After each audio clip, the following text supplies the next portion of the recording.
Jay Crawford, Adam the Bull, Garrett Bush, Dustin Fox, Jason Lloyd, Tyvis Powell, plus, ba-da-da-da-da, you're loving him, Mikey McNuggets. And so many big names, it would take me hours to say all of their names. The ultimate Cleveland sports show starts now. Booyah!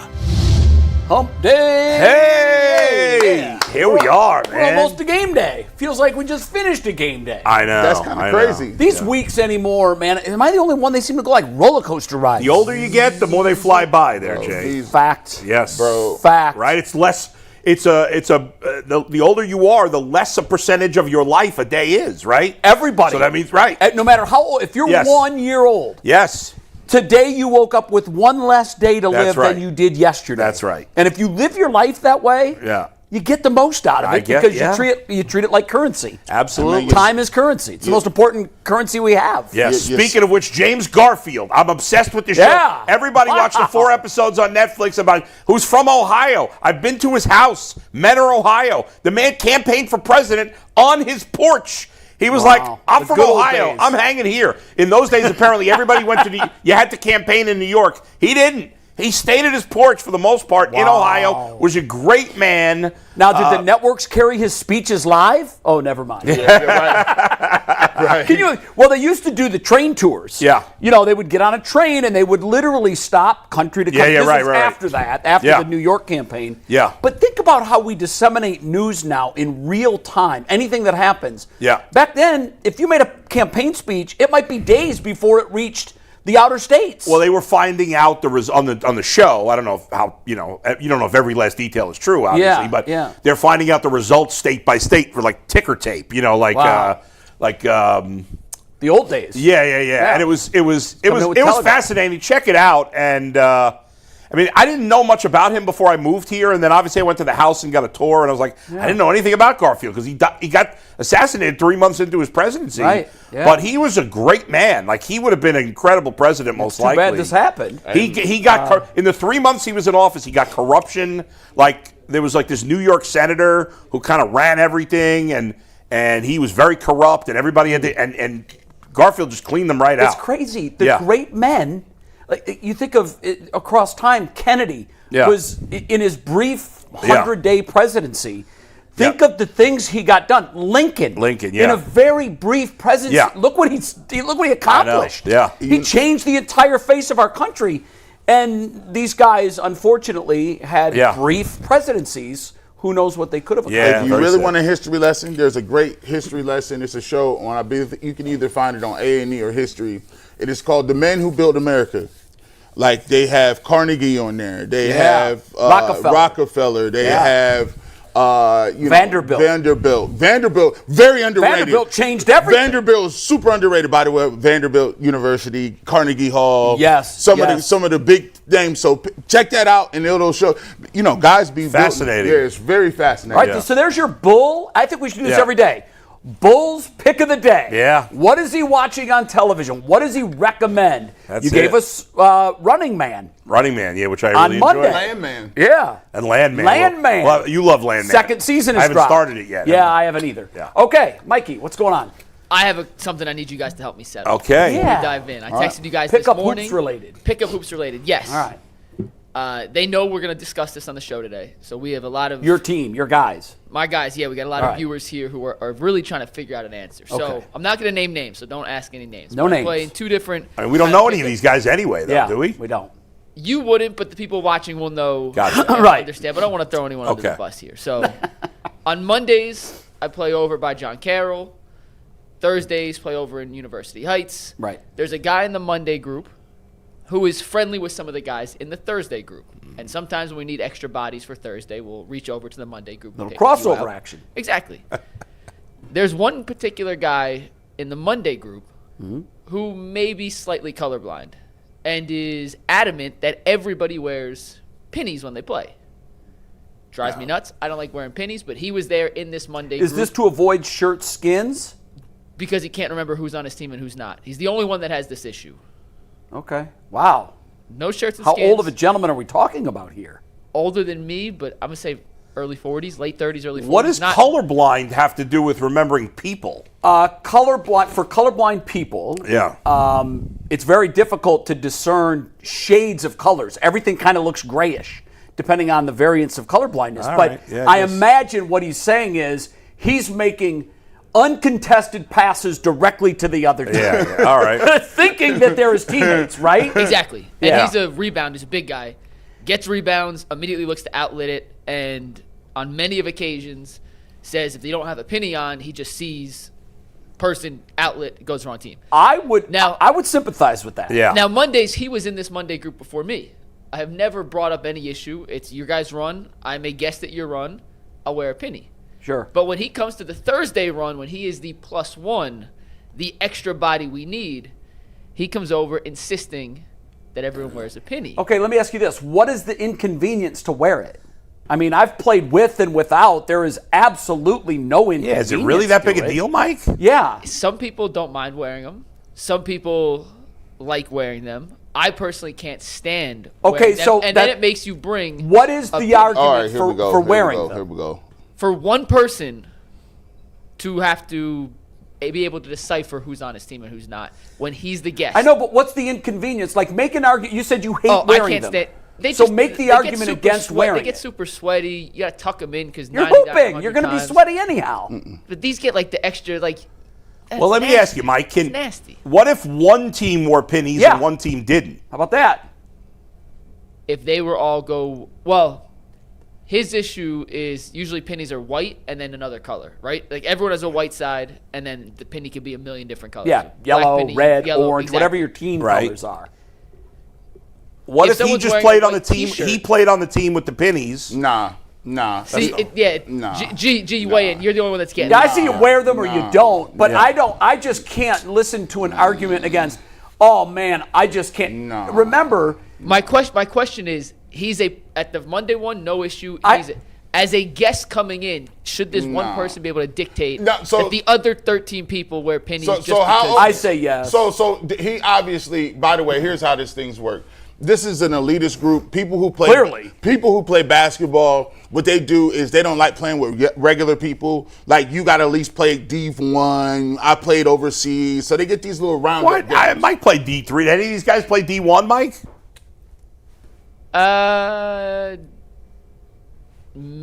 Maybe one of them. Did any of these guys even play D3 besides you?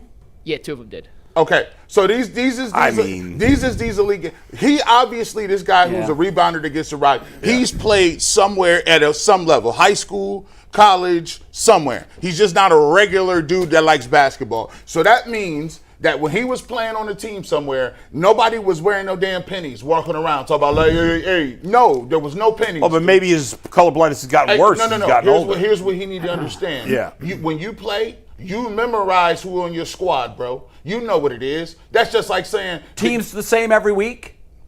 No, but he's the only one that ever has an issue. It's a switch. Does he have a problem playing on the same team every week? No, he's not with this group. On Mondays, it's. Mike, does he has a problem distinguishing faces? No, I love this dude. You know how this is. He's a good dude. Yeah, in a pinch when you get the ball and you're running. Yeah. If you can't determine colors, it can be a real problem. It's the same thing. Imagine if a quarterback was colorblind. Wait, Jay, as you're saying that, I actually have always just assumed he's colorblind. I don't actually know if he's colorblind. Well, I mean, you really think he would lie about it? He may not be colorblind. He may just not be able to decipher. Why did you say he was colorblind? I just always assumed he was, and now that I'm thinking about it, he's never actually told me he was colorblind. But listen, tell him to give you the red. Here, there's 2 shirts on the front. Did he say he was colorblind? No, that's what I'm saying. Now that I say, I just always assumed it was because he was colorblind, but now I'm thinking about it. He's never once actually said, "Hey." So then, what would be the reason everybody would need pennies? I love you. Okay, here's the deal. You're operating under the assumption that he's not only claiming to be. You're operating on the assumption that he's a liar. Well, I told him he was colorblind. I'm going to give everybody the benefit of the doubt. Unless this is that guy that lies about everything. He didn't say it. Mike just assumed it. No, I know. Assumed But you're assuming that he's All lying. right, it's time for the verdict, guys. What's your verdict? I vote wear the damn pennies. What difference does that make? G says no. No, hold on. The verdict is when you play pickup game, if he was in the hood, they would tell him, bro, if you don't get on my face, he's not in the hood. Thank you. He's All not right, in Mike, the hood. You don't get I'm going to break the tie here. This is far from the hood. I need Okay? one more question. This is far from the hood. One more question. Is he a good dude?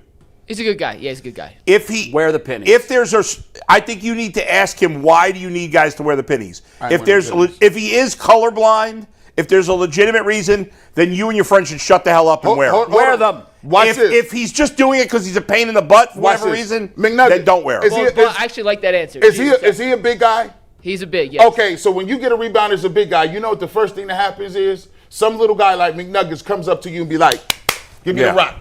But the other team can do it. Ain't nobody doing that. Trick you off. There's nobody doing that. You watch who you throwing the ball on the outlet. Give me the raw and go rebound. If he's got a legitimate reason run the floor. Why he can't tell the difference between players, then you wear the pennies. I agree with Bull. And if he doesn't have a legitimate reason. The UCSS court has spoken with a 2-1 verdict. If you want to write the majority, you can write the majority. With a 2-1 decision, we say wear the damn pennies. Unless there's no legitimate reason. I will ask tonight. He's coming tonight. I will ask if he's colorblind. If he's colorblind, I will oblige. Or maybe there's something else that he has, some other condition. Tomorrow on the show. This is soft. In honor of this guy. We done got so soft. I'm with you, though. You soft. Oh, my God. They would have took your winners from where I come from. He would have, I got winners. No, you don't. You got people wearing pennies. You sit over there. We got John from over here. I would agree with that. Like, if you're playgrounding and you're at Rucker Park, like, there's rules to this. But this is not... This is not hood basketball. Hey, listen. It's probably a bunch of white guys that like to run up and down the court to stay in shape. It's a very mixed group. Okay, even if it is. Monday's a bunch of white guys. You even said it definitely is not hood basketball. No. Hood hoops. Well, can't you just put the black guys on one team and the white guys on the other, and then you can tell the difference, baby? How we gonna have a game then? Yeah, it's not gonna be got Mike, he can play. 2 weekends I went and played in this tournament with Steve, who watched the show. Shout out Steve. It was the tournament over in Willoughby. Never met a single player there. Hi, you're on my team. You're on my team. You're on my team. I know who the hell is on my team. Exactly. Right. Yeah, I've never had that problem. But Mike, part of that is you can, at a glance, discern colors. Well, I'm going to find out tonight if he's colorblind or not. Yeah. Now, has that been an assumption that everybody has made, or has he actually said the words before? We're going to have to figure this out. I am colorblind. He has never said that. I have been under the assumption. Mike, that's the deciding factor for me. Yeah. If he has a legitimate issue like colorblindness, then I'm with Jay. Yeah. If he doesn't, if this is just he's too lazy to remember faces or whatever, then I would go to the other one. When you started this, you said he's colorblind. Right. And then as we talked it out, I realized he never actually said that. Okay, well, if he's not colorblind, then this court reserves the right to change its ruling. We'll give a new verdict Friday morning. Well, I can give you my verdict right now. If he's not colorblind, then there's no pennies. Yeah, then the pennies are out. If he's colorblind, you look, in society, we make adaptations for people. There you go. Yeah. In society, we change everything for people that have handicaps. Absolutely, yeah. And this is a handicap. There's no question about it. It would be a handicap. So if it's not a legitimate colorblind case, then ball on. Let's go. I appreciate that. Guys, let's dive into it. We got a big show to get to. Our first topic is brought to you by FanDuel. The NBA is back. No better place to get in on the action than FanDuel, the official sports betting partner of the NBA. Right now, new FanDuel customers can bet $5, and if that first $5 bet wins, you get $300 in bonus bets. So head over to FanDuel.com to sign up and play your game today with FanDuel, the official sports betting partner of the NBA. We got a winning ticket today, guys. At Town Brown 7756 won $838 on a $10 bet in a same game parlay from Monday Night Football. He had George Pickens anytime touchdown score, Dak Prescott over 225 yards, Brock Bowers over 50 receiving yards, Pickens over 60 receiving yards, Trey Tucker anytime touchdown, the Cowboys with the spread, and Quinnen Williams to record a sack. All of those hit, and Brownstown won $838.28 on a $10 bet. If you have a winning ticket, make sure you send it in so we can feature it here on the show as well. That's a nice one. It is. Yeah. Guys, we got official news this morning. Shedeur Sanders will start for the Cleveland Browns. Mary Kay, Adam Schefter, Daniel Yafusi have all confirmed that news. Yesterday, Deion Sanders gave his first press conference in Colorado since the news came out that Shedeur could start, and he had an interesting comment on his son getting his first start. I'm curious what you guys think on what Deion said about Shedeur. Here's Deion referring to Shedeur. Brady King, Denver 7. You mentioned knowing Shedeur was going to play. Do you offer him any advice that you'd be willing to share with us? I'm his dad. I'm his dad. So, of course, because I know football and I know him and I know what I see and I know some stuff behind the curtain. So I offer him not just on the field advice, off the field advice, life advice, because he's going through a lot right now. A lot of stuff is coming at him. And he's doing a great job. Thank God that God prepared him for everything he's dealing with. I mean, I think a lesser man would have crumbled. But he's been built for this. And who else is built for the adversity like he is, like going into the NFL?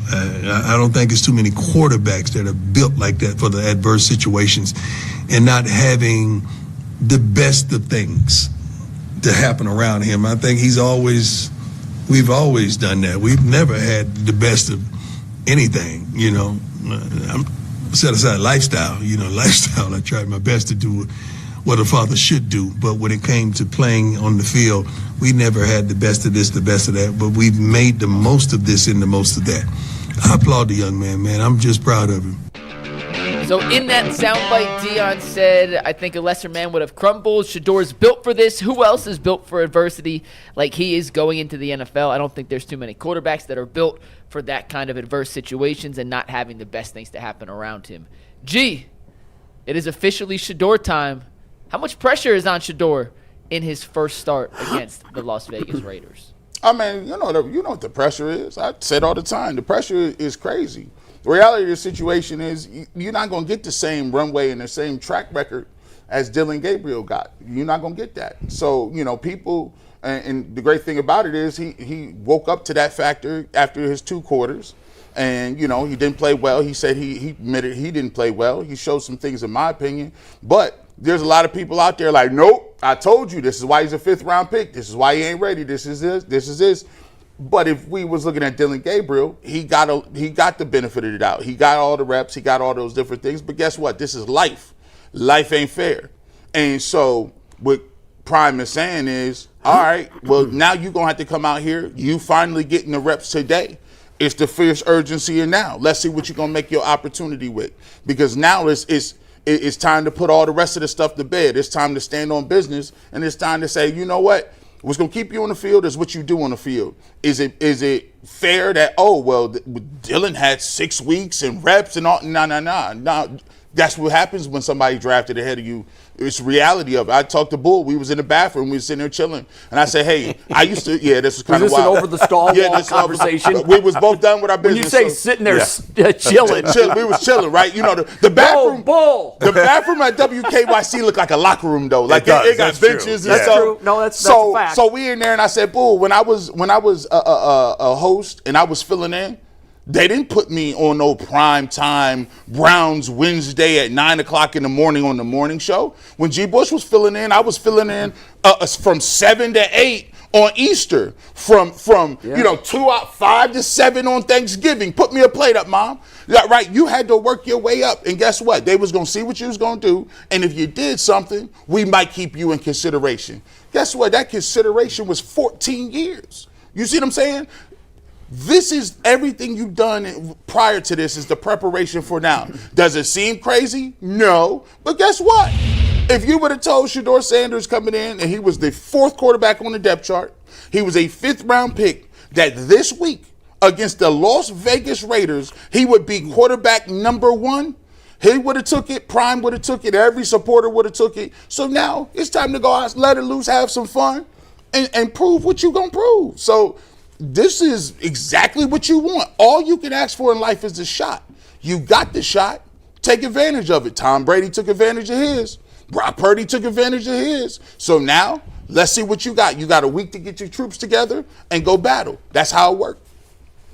The only thing I would say about Deion's comments that are probably not necessarily beneficial is where he said, we've never had anything around him. Obviously, he didn't mean I'm in life. glad he caught it, because when I heard that the first time, I was wide-eyed going, this kid grew up with the best of everything his entire life. But he's essentially knocking his teammates throughout his career. I think he was knocking the programs. He was saying when we were at Jackson State, we didn't have the top flight. Right, sure. And in fairness, if you compare Colorado's facilities to Ohio State, of course, they don't have the best there either. No, so I think that's what he was talking about. I don't think with the Browns. So I don't know. But it's not a big deal. I don't think it's really a big deal. Mostly, he talked like a dad talking about his son. Yep, I mean, that's mostly what it was. Yeah. For all the we just think of him as prime. We don't think of him as dad, but he's Shedeur's dad. And he's his football coach too, or he has been, but he's his dad. That's the number one priority. And most of what he said there is stuff that a dad would say, including, and we've seen this with dads of football players all the time. Even if he took that as he's saying the Browns' talent sucks or whatever. Other dads have said that too. It may not be the best thing for them to say, but it's not a big deal. And I don't really have a problem with anything Shedeur said. I mean, anything Deion said. And as usual, I feel like whenever Deion says anything about Shedeur, or for the people in the media who have backed Shedeur heavily, I feel like every time somebody in that group says anything, the people on the other side of this use it as an excuse to kind of crap on Shedeur. It's what camp are you in? Right. Which I hate. I hate that. Yeah, I do too. I heard a lot of people yesterday say, he needs to be quiet. And my initial reaction is, no, he does not need to be quiet on any level, and here's why. I agree with you. Everything he said, I was cool with. Yeah. And I'm glad he caught it because he was saying he's never had the best of everything. I'm like, don't go there. And this kid grew up with the elite silver spoon. And then he laughed. So, and then he climbs up and he's like, well, except for lifestyle. We've been doing that.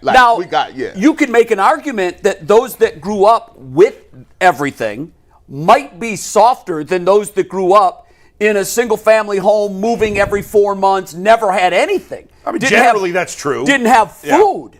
Now, those people know what it's like to be in a fight. Right. So I don't know that Shedeur really knows what it's like to be in a fight for his life, but he knows what it's like to be in a fight in a football context. Sure.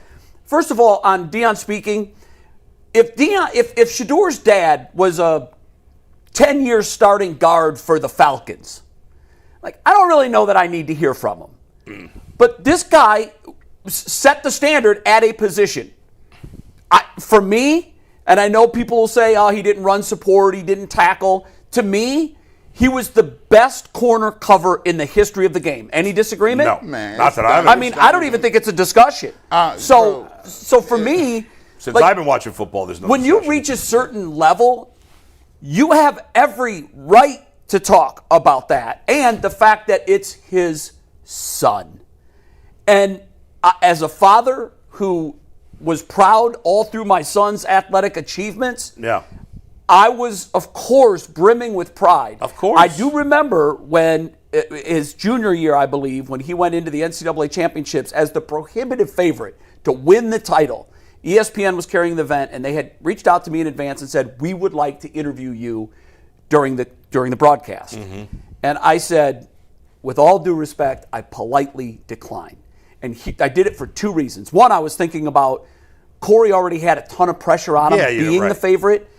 I didn't want him to be in the venue and to see Pops getting interviewed. That's not my moment. That was his moment. Number two, I was never a long jumper. Right. What the hell can I add to that conversation? Well, it's all about his penultimate step. If he hits that board on the penultimate, run fast, my G. I think he can win the national championship. Yeah. I said I have nothing to add other than the fact that I'm a proud dad. And on that vein, you could interview any other long jumper's dad, and he would add as much to the broadcast as I would. Yeah, it's a great point. I just didn't have anything to add. So, but in Deion's case, Shedeur Sanders is, they should build statues for this guy. They will and have. And honestly, so he has a right to talk about it. And you know what? He really hasn't talked about him that much.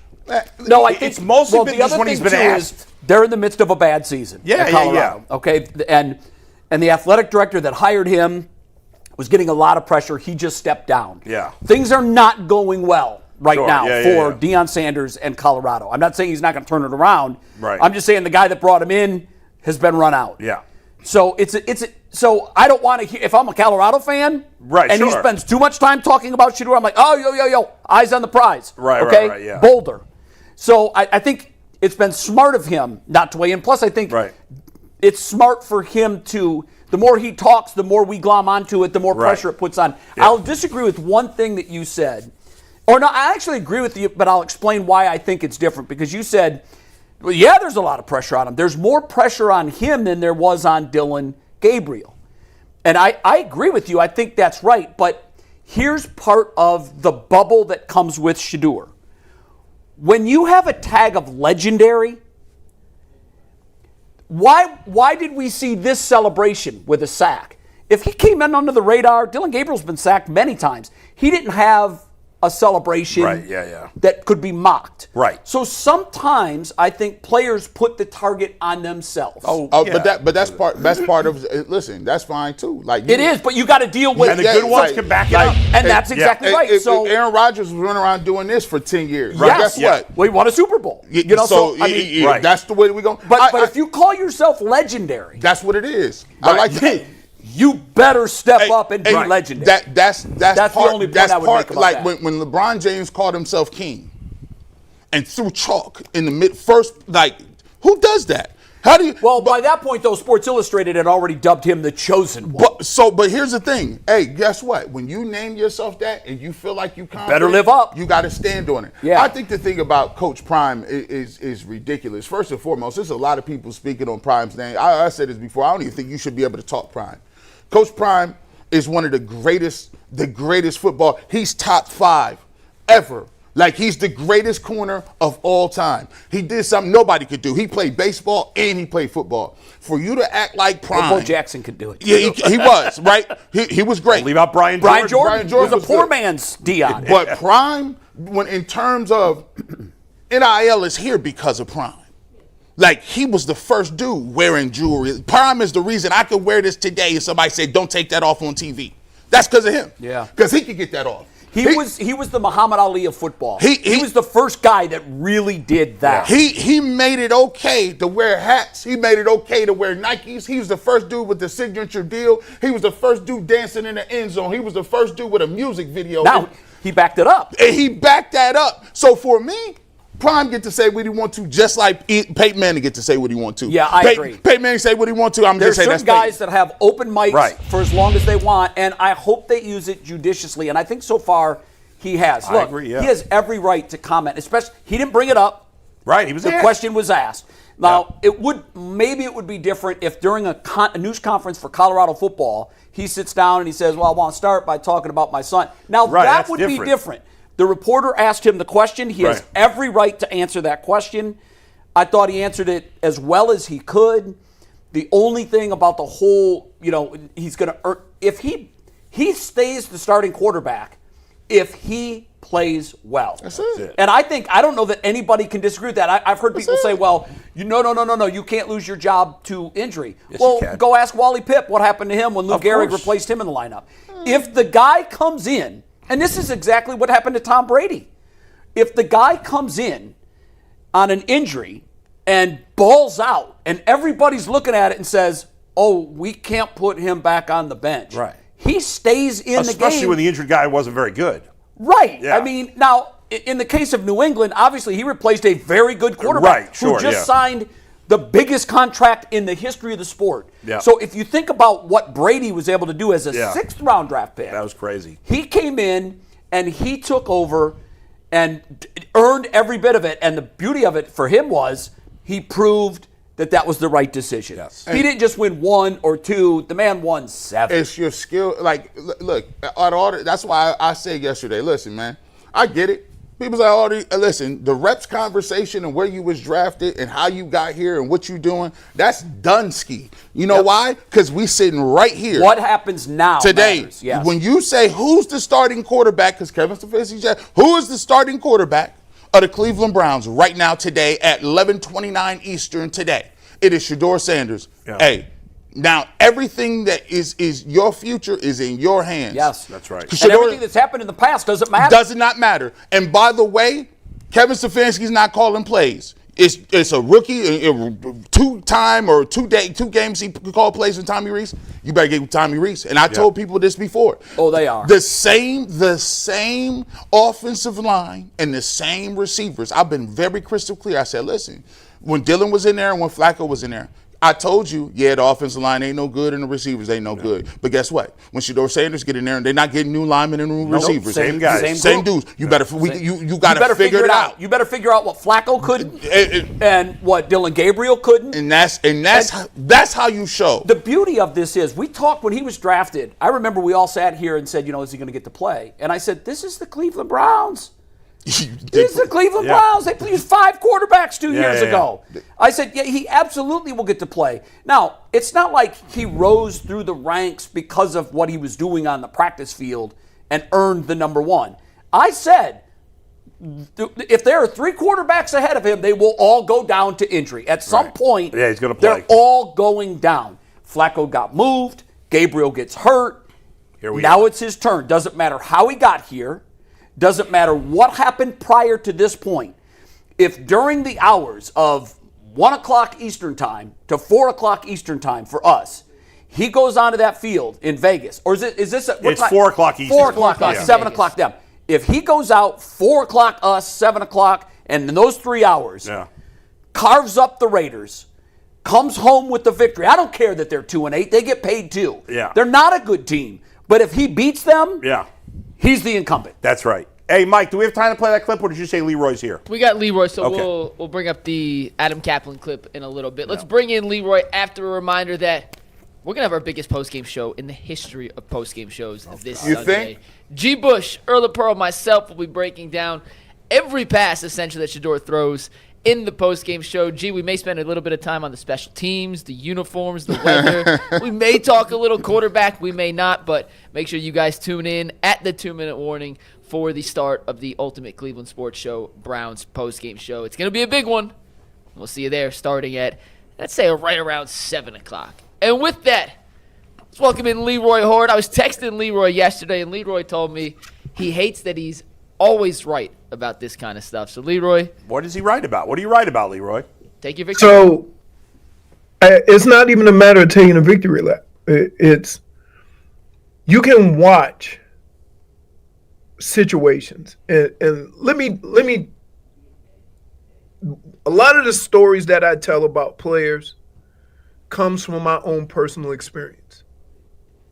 And so when people say I don't know what I'm talking about, I tell them I lived it. And I was told my rookie year, which wasn't a very good year, go look it up.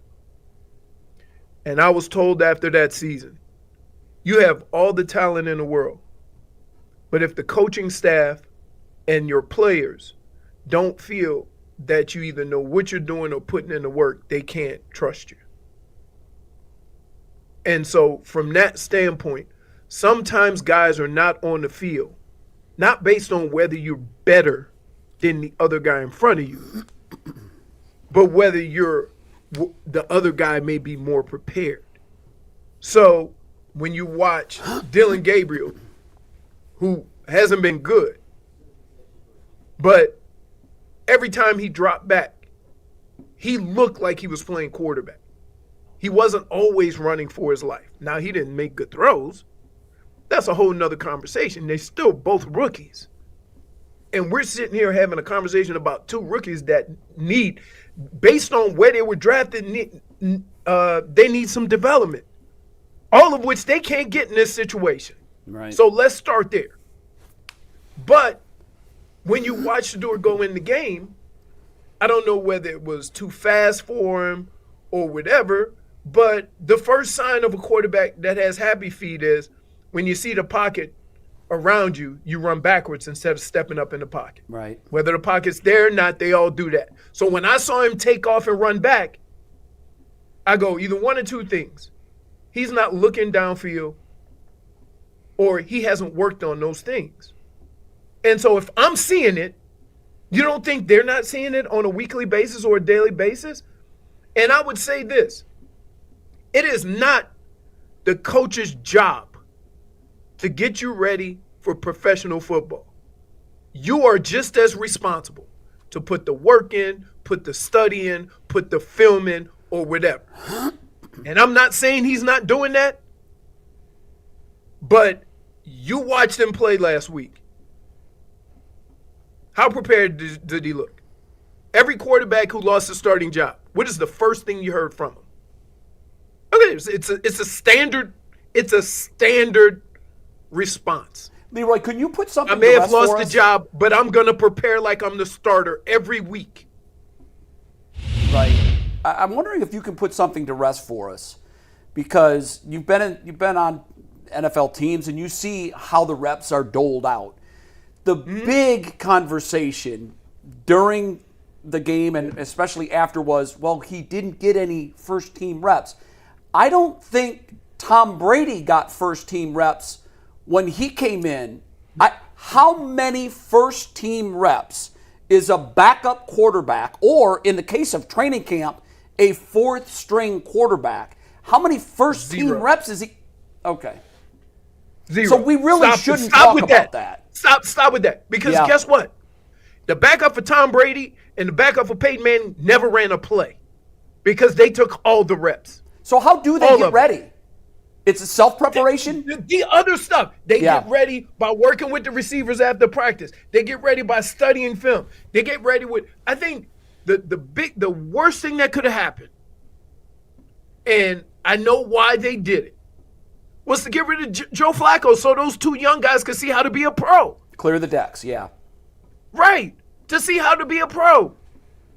Yeah. They don't have that somebody in that locker room or in that quarterback room to kind of help them break stuff down. They're learning on the fly. But most backup quarterbacks don't get reps. Stop making it sound like this is a unique situation. Absolutely not.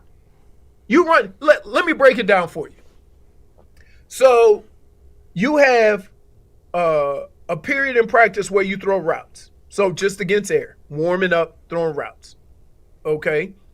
Then you start off with, you might have a period of one-on-one or something like that where you throw into receiver versus DB. They do that mostly in camp. Then you go to 7-on-7. Then you do that. Then while we run 9-on-7, which is an inside run drill, you might be running, either some one-on-ones or just some pass routes with the receivers on the other field. And then we have 11-on-11 at the end of practice. Now, each of those periods are probably 10, 12 plays. That's it. And now you got another rookie quarterback you're trying to get ready. So if you splitting those reps, who's ready? So you got to get some work in on your own. You got to work with the receivers. You got to do that stuff. And the one thing that does is that shows these guys on the field that you were ready to put the work in. That shows the coaching staff, oh, look, he's ready to do the work. Before you get to play quarterback, unlike any other position in the league, before you get to play quarterback, you got to look the part. That is, unless you were a top 5 pick and you have some unique skill. And that's just the way it is. So I don't know what he's going to be able to learn or do in a week if he hasn't been doing anything up to now. Just think about that. Think about what you're asking. Oh, he's going to get all the so he's going to get about 25 plays for the whole week. 30 plays for the whole week. And you expect him to play any different than he did last week? He's going to get rid of all those bad habits in 1 week. It's unfair to him. Because if he's not ready, he's not going to be ready in a week. And it's going to be a whole nother, kind of DTR situation where he wasn't ready to play, but he had to be thrust in a starting position, and we say he sucked. Yeah. If you're not ready to play your rookie year, you ain't ready. There's nothing wrong with that. Everybody getting all worked up saying what Shedeur should do or what he should get a chance or he should do. If he's not ready, you're doing him a disservice. Well, Leroy, you know this is the NFL. It stands for not for long, and you don't get no chance to cry about whether or not you're ready or not. Ready or not, here I come. It's the week. Okay, but then don't complain about the result. Well, but here's the thing. You know this. It's a results-based industry. Here's the problem, Bush. When you draft in the 3rd and 5th round at quarterback, what are they saying where you got drafted? We get that. You're not ready. We get that. And so if you don't get that development, how unfair is it to the player to then all of a sudden critique him like he was a top 5 pick? There are some players who go to wrong opportunities or get to the wrong place and they don't shine. Let me give you an example. Mm-hmm. Baker Mayfield was here. Baker Mayfield was decent. He did some things, but he ended up leaving here. Baker Mayfield today is in a better situation than he was before because sometimes you get drafted to the wrong opportunity. Now, here's the thing. All you can ask for as a player, right? Any player wants to play. All you can ask for is the opportunity. Is it fair that you may be judged incorrectly? Sure. Is it? But that's just how it works. But Bush, my whole point behind all this is you got to be ready for that situation. And you have to do most of that work, not nobody else.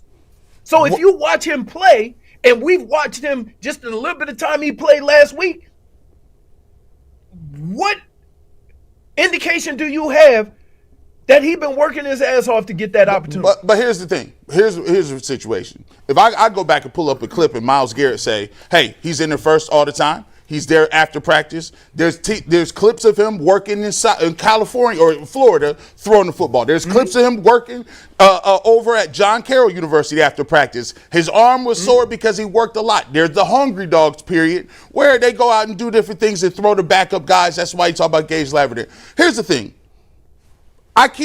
We can parse just because he looks and he's a rookie. Rookies are going to look tough. If you come in the middle of the game, he's a rookie just like what's his name is a rookie, Dylan Gabriel. My thing is, moving forward, he's the starting quarterback Wednesday. Is it fair?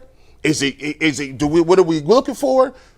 What I'm asking is, what do you do in his preparation, the offense, and the coach to get him prepared to have success this week against the Raiders? There's a few things that you can do, and there's a few things you can't do. The hardest thing for a young quarterback to do is keep his eyes down the field. When the pockets crash and you step up, right? There's nobody can help you with that, right? You can preach it, you can say it, you can do it over again. If you look at a lot of quarterbacks, when they finally come into their own, where they finally look like they're playing the position, that's the one thing you notice right away. Drop back, step up into the pocket, eyes downfield. Now, from there, now we just got to help them with the defenses. You know, I'm more than sure that the defenses are pretty standard with some caveats to it, but the standard defense, safety in the middle, you know, cover 2, and some variations of all those things where it'll direct your eyes in the right direction. Now, all that's got to happen in 3 seconds, in 2.5 seconds. That's the part that only repetition is going to get. Some guys come into the league with that timer. Other people have to learn it, and it's a hard lesson to learn that you don't have that long. So what I would do is that I would cut the field in half. I would roll him out. I would run 3 level passes to one side of the field, right? To kind of eliminate him looking in the wrong places. Short, medium, long. And so there's ways of getting around that or doing something like that. Now, that's not even talking about, okay, if they're in this look, we want to do something different. We want to change it up. All this is going on at the same time, and you got to teach all this in a week. So I think that they know more than we do. And that's the thing that I'm saying. All the stuff that I have said is based on what I see them doing with him. And so I'm coming to these conclusions based on what they do for him. Leroy, you give him some throws, huh? Go ahead. Good. I wanted to change the subject. We've talked so much about Shedeur. I just wanted to hit on Myles Garrett here. You obviously you and LT buddies. You've gone against Reggie White and Bruce Smith, I'm sure. You've seen all these great pass rushers, Aaron Donald. This guy's got 15 sacks, Leroy, in 10 games. He is the all-time leader in the NFL history in sacks per game for guys with at least 100 sacks. Are we starting to get to a point that, even though he's been on a bad team, that we got to start talking about Myles Garrett with the all-time greats on the defensive line? Yes, here's why. Because he possesses all the skills that all those other guys didn't possess at one time, right? So when you think of Reggie White was a moose. He was strong as I seen him pick up grown men and throw them, right? LT changed the game. Yes, LT changed the way we protect, because for the first couple of years of his career, we treated him like a linebacker, and they would send a little bitty back out there. Then we had to start sliding our offensive line out to block him like a D lineman. Tight ends. And then it became a rush in, right? So then we started naming them that. Myles Garrett is as big as Reggie White, as big as dude from Buffalo. Bruce Smith. Bruce Smith. Yeah. But has the speed of LT. So I don't know, and if you've ever stood next to that man, you know, how in the world can a man like this move like he does? Crazy. So he is a combination of all those guys, where Bruce Smith and Reggie White worked on power, LT worked on speed. He does both of those things, and he might be just as big or bigger than Bruce Smith and Reggie White. Man, that's frightening. Yeah, look at all the other guys playing his position in the league right now. And they weigh 250, 260 pounds. Leroy, I said he's the most gifted. To me, he's the most gifted pass rusher physically ever, because he's the same. He's big like Reggie White. He has power. His get off is tremendous. His lightning quick. Right. He outweighed LT by at least 40 pounds, and the fact that this man, it has the level of flexibility in his hips and his bend and his knees to get around the corner. To me, it's just now here's the thing. The guy that I think has the longevity piece was Bruce Smith. Now, Bruce Smith did it at a high level for years and years. So we'll see if he has enough longevity to get there. But in terms of some of the great pass rushers, Myles Garrett, to me, physically, is right up there with him. When you think about pass rushers and you think about, like, who was from Cincinnati? I mean, not from Cincinnati, Kansas City. Derek Thomas. Derek Thomas. Yeah. Yeah.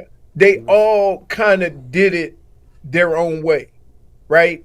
Derek Thomas was like the first, like, linebacker, like 6'3", 240, 250 that was dominant sacking a quarterback. All these other guys were like, then we got into the period of time where we had smaller, we called them rush-ins, and they were like 250 and were fast.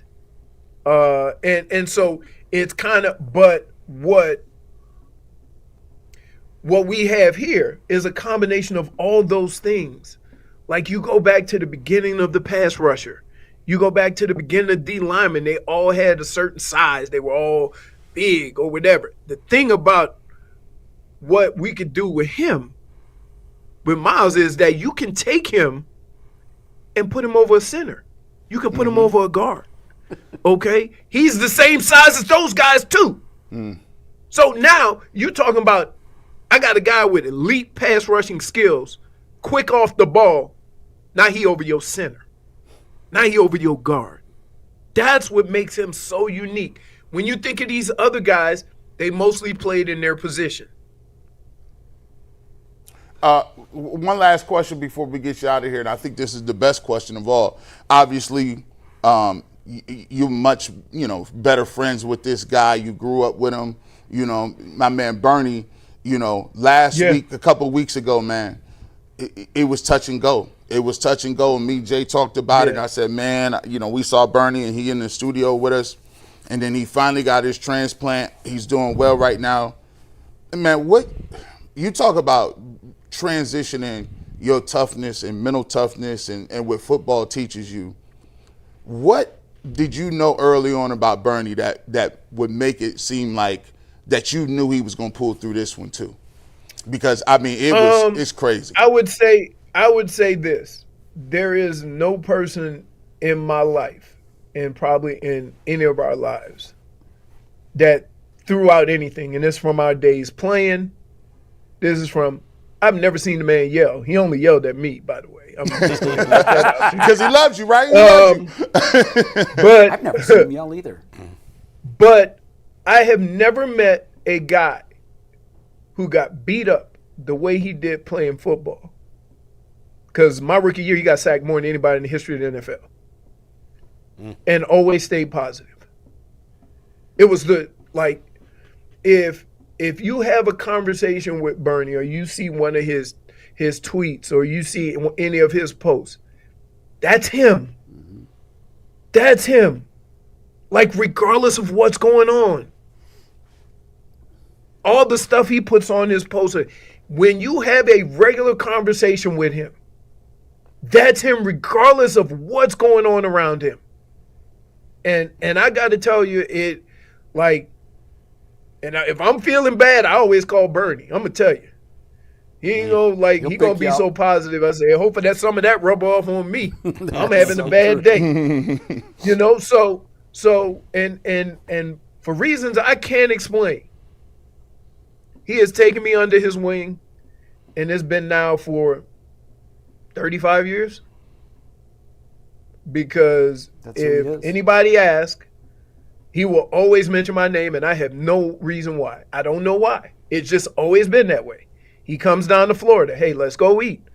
When you coming up to Cleveland, hey, come up here this week, and we're gonna go get something to eat. And so it is a relationship that came from he taught me how to improvise, to the point where we both get in trouble. Yeah, So, but that he was a leader in that way, that a leader that, hey, I'm gonna look out for you. I'm gonna always have your back. Let's go. And if you ask anybody that, the one thing that I would say about Bernie is that he is the single-handed most positive person I know, and that has never changed from the first day I met him till now. And it's like, hey man, no worry, man.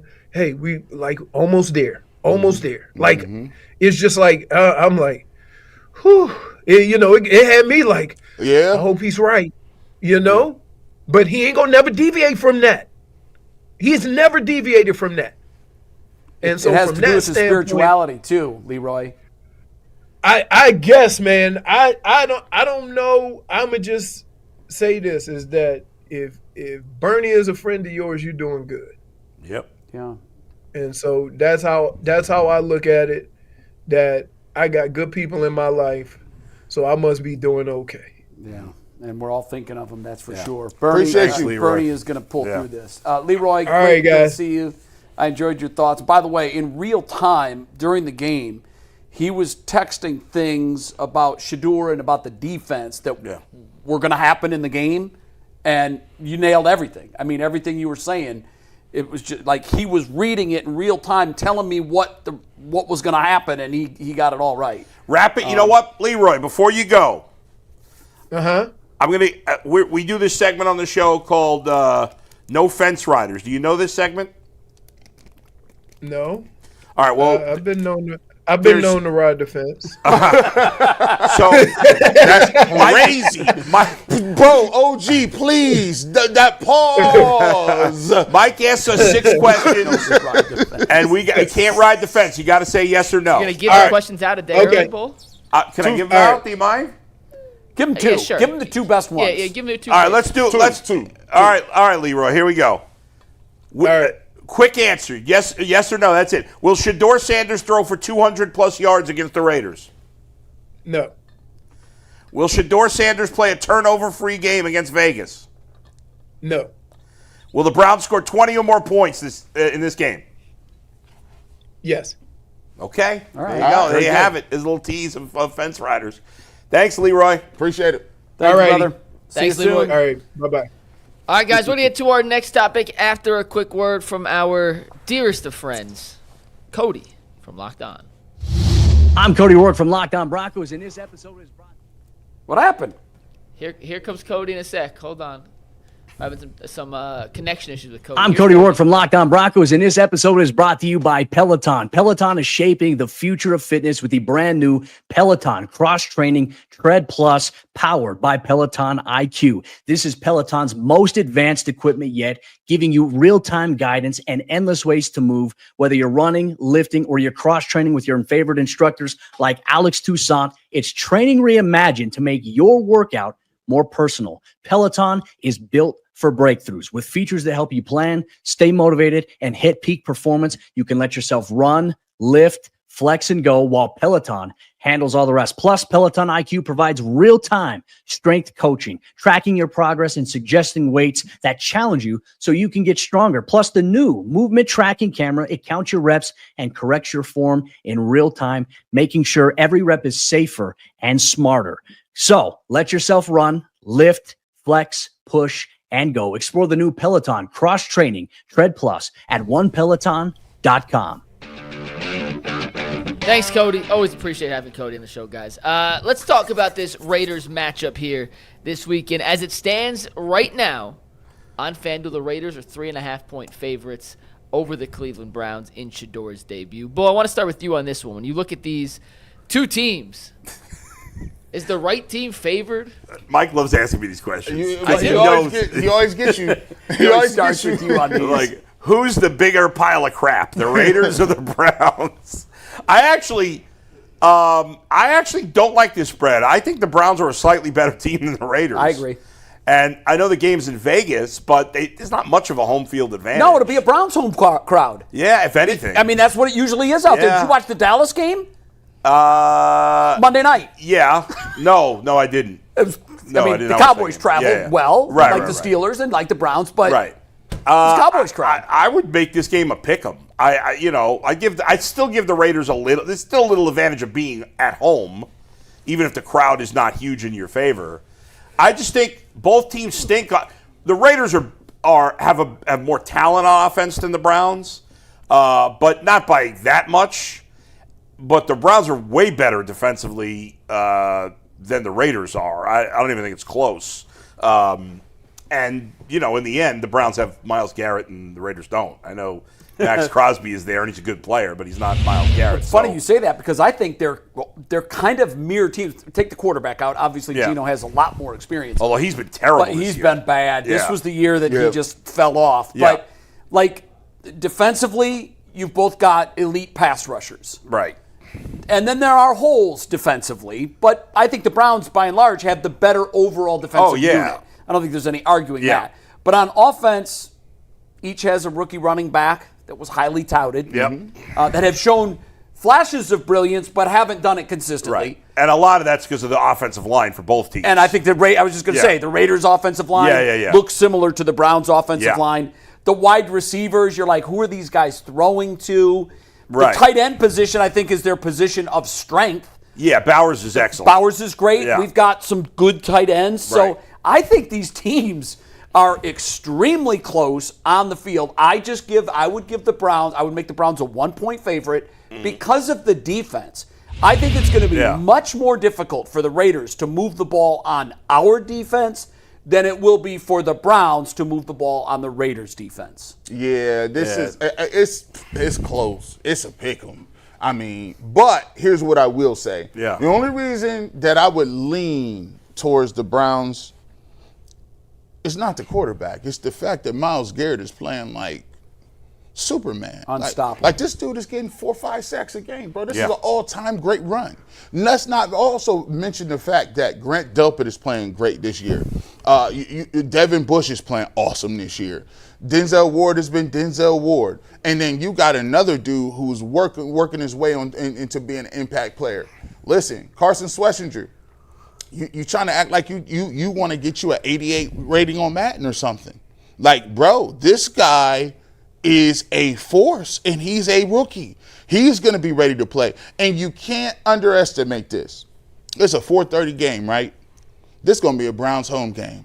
That's what I think. This is a Browns home game. I think so, too. People have been hitting me up circling this Las Vegas calendar.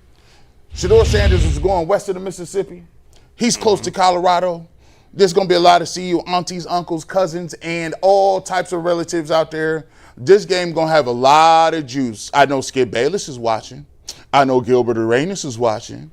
I know Cam Newton watching. Everybody in all stratospheres will be watching. This is a bad game, too. It's 2-8 teams, but this will be the most watched 2-8 teams I've ever seen. You may be right about that.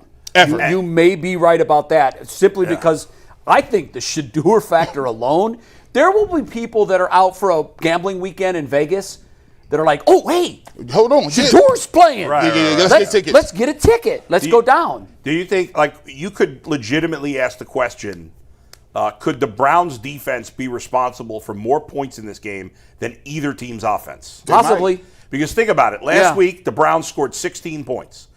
The defense scored 10. Yeah. They got an interception, returned for a touchdown. Yep. And then an interception where the Browns got the ball at the 6, gained 0 yards, and kicked the field goal. 4 plays, 0-yard drive. Right. So that's the defense scored those points in my Sure mind. they did. Right? 100%. Yeah. I mean, And the Raiders just put up, 16 against the Cowboys? yeah. And the Cowboys have allowed some numbers against them this year. Right. So Their their Cowboys offense- defense stinks, and they still only scored we've got 16. 2 inept offenses. Yeah. And one really, really good defense. And I think the Raiders' defense is middle of the road. That's the way I characterize them. Maybe a little below the 16. Yeah, I think below. They're below. Probably below They're that. below. But, I mean, you've got this Browns defense is supposed to be elite. Yeah. Go win it. They mean, it might be 10 points for the Browns defense, 6 for the Browns offense, and 6 for the Raiders Browns offense. defense might outscore both offenses put together. You get a little bump, too, because, look, I always tell people, the first time you play and nobody ain't got no tape on you, they'll come out with stuff that the Browns probably have not shown all season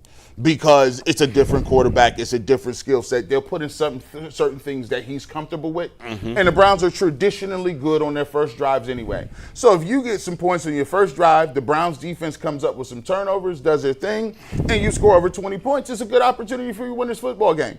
And by the way, it's different from playing from behind and playing with the league. Oh, sure. And if you're playing with the league and you can work with lead and you can work in some play action, do some different things, get Quinshon Judkins the football. The goal for me is if you get over 100 yards with Quinshon Judkins, that would tell me you pretty much guaranteed to win this game. That's the number I'm looking at, the 100-yard mark. I think if either team gets 100 yards from their back, they're going to probably be the team that wins. Yes, I would agree with that. I think if we had to place a bet on which back is more likely to go the century mark, I think ours. Yes, because the Browns defense has been really good. And the thing is, this is why I always look at it, like, there was a thought that, okay, if Shedeur Sanders gets in the football game and by his time he's playing late in the season, what if Myles Garrett is banged up? What if, Carson Schlesinger is out? What if Denzel Ward is out of these football games? Everybody is not only there, they're healthy and playing well. Yeah. So that bodes well just for the simple fact. All you got to do is the turnover thing, like you said. Yeah. Will you actually worry, is he going to play turnover-free football? That's another one. If he don't turn the football over, I think that's a big key in winning too. Because if they don't give him the ball, I mean, it's going to be hard for them to drive long fields. If you look at who wins the turnover battle, the overwhelming majority, that team wins the game. And can't give away the football. And can he stay composed enough? This is the biggest thing for me. Can he stay composed enough to understand what type of time we on? What point in the game we looking at? Hey, first quarter, you don't even need to be scrambling around and taking no hits. Get rid of the ball. Hey, you need to live the fight another day. There's no backup quarterback behind you. Hey, listen, it's okay to take some little check downs early on. If you need to make a play, be wise in taking your shots downfield. But if he can understand the management of the game and what time we are, I want to see if he can do that in his first start, because that will show me he's understanding, okay, I'm thinking the game more than just the physical part of it. It is amazing. The Browns, if you think about it, have been one of the healthiest teams in the league this year. Usually when you're one of the healthiest teams, you're good, but the Browns are not. I mean, especially on defense. Like, who? At all. And to think if you're on your, third quarterback already, you would think that you've had a lot of injuries to the quarterback, but one got traded. That's it. The other one played 6 games before he got hurt. Your number one receiver is still Tillman there. Missed a little time. Obviously, Conklin's been banged up, and DeJuan Jones got hurt at the beginning of the year, but he was playing terribly. Schlesinger was supposed to miss time. He's Superman. Came out there, put on the Denzel hasn't missed a game this year. The tackles have been banged up, which is rough. There has been a revolving door at the offensive line. Yeah, but they all stink anyway. So. I mean, so I don't know that it matters. But who's been hurt on defense? Nobody really. Has anybody missed time? And Mike Hall missed the beginning of the season. He's but he's now playing back, and Mason Graham's playing better. So you're right. They're very healthy. Plus, Miles has extra motivation to try to break the sack record, without a doubt. Yeah, so he's got extra motivation. He has become he the wants single that reason record to watch the Browns play football. Yeah, until Shedeur. Now there's 2 reasons. Yeah, right. To wrap this up before we move on, we talked about, and Leroy mentioned Shedeur in the pocket, understanding the situation, not bailing out.